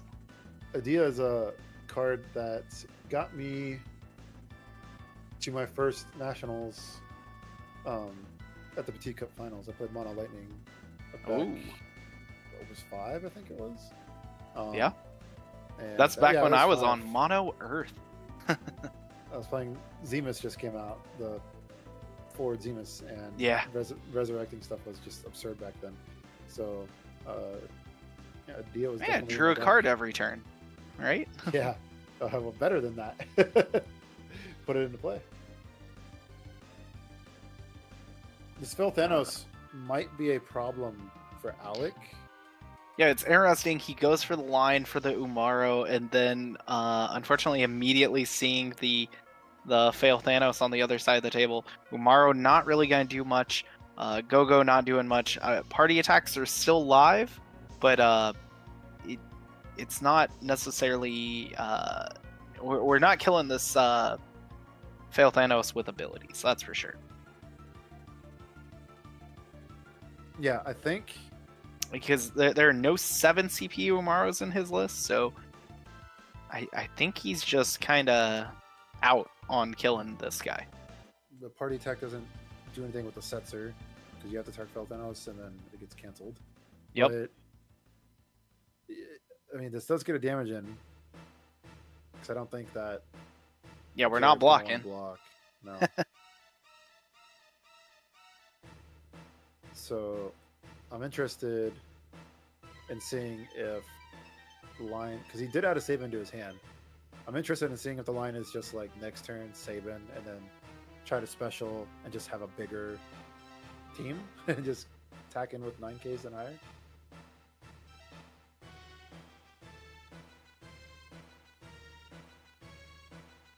I see an Odin.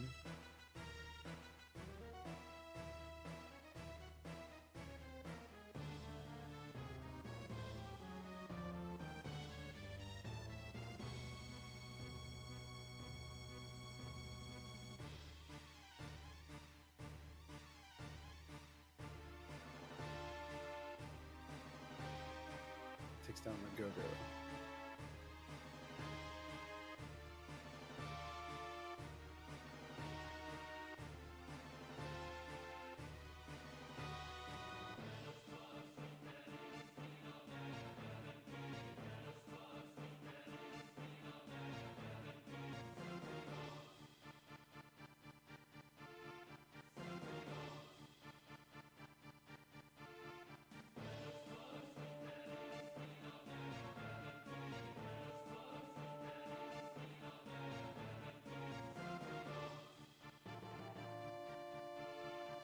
All right, and it does look like we are having a little bit of issues with the stream.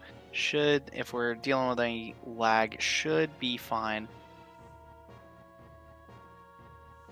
Hopefully we'll get that straightened out.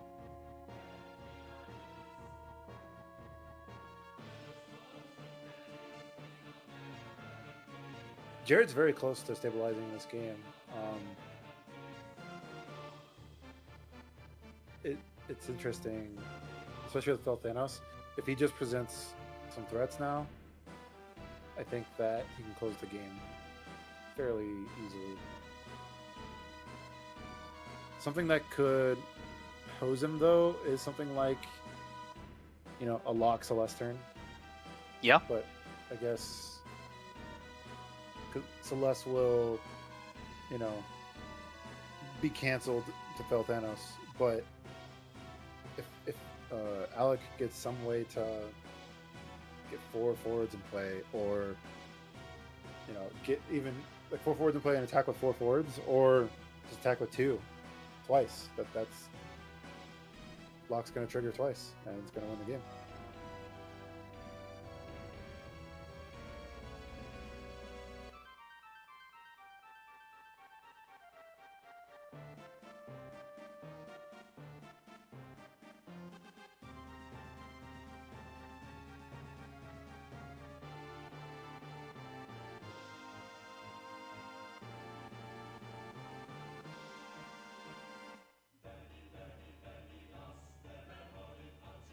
I hear One Winged Angel in the background.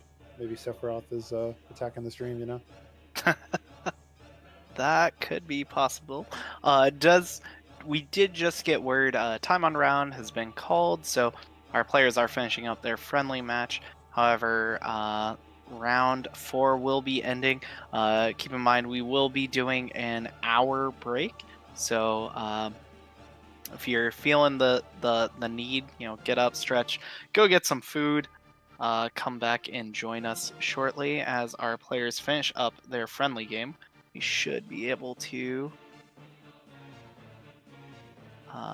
Looks like maybe we'll be finishing up in the next 5 or 6 minutes since time has been called, and then we'll see where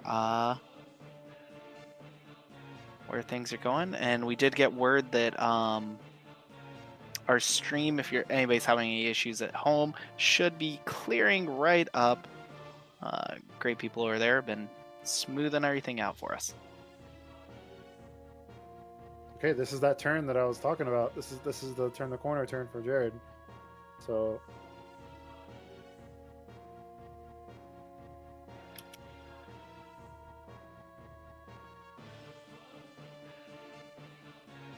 Edgar and Alex Hand.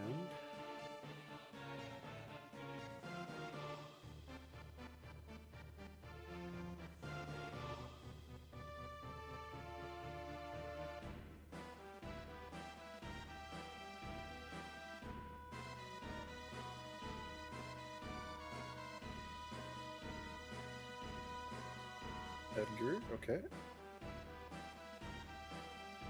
The Demon. Okay, so I wonder, is it a home run play? Is this? I don't think he has enough cards for that.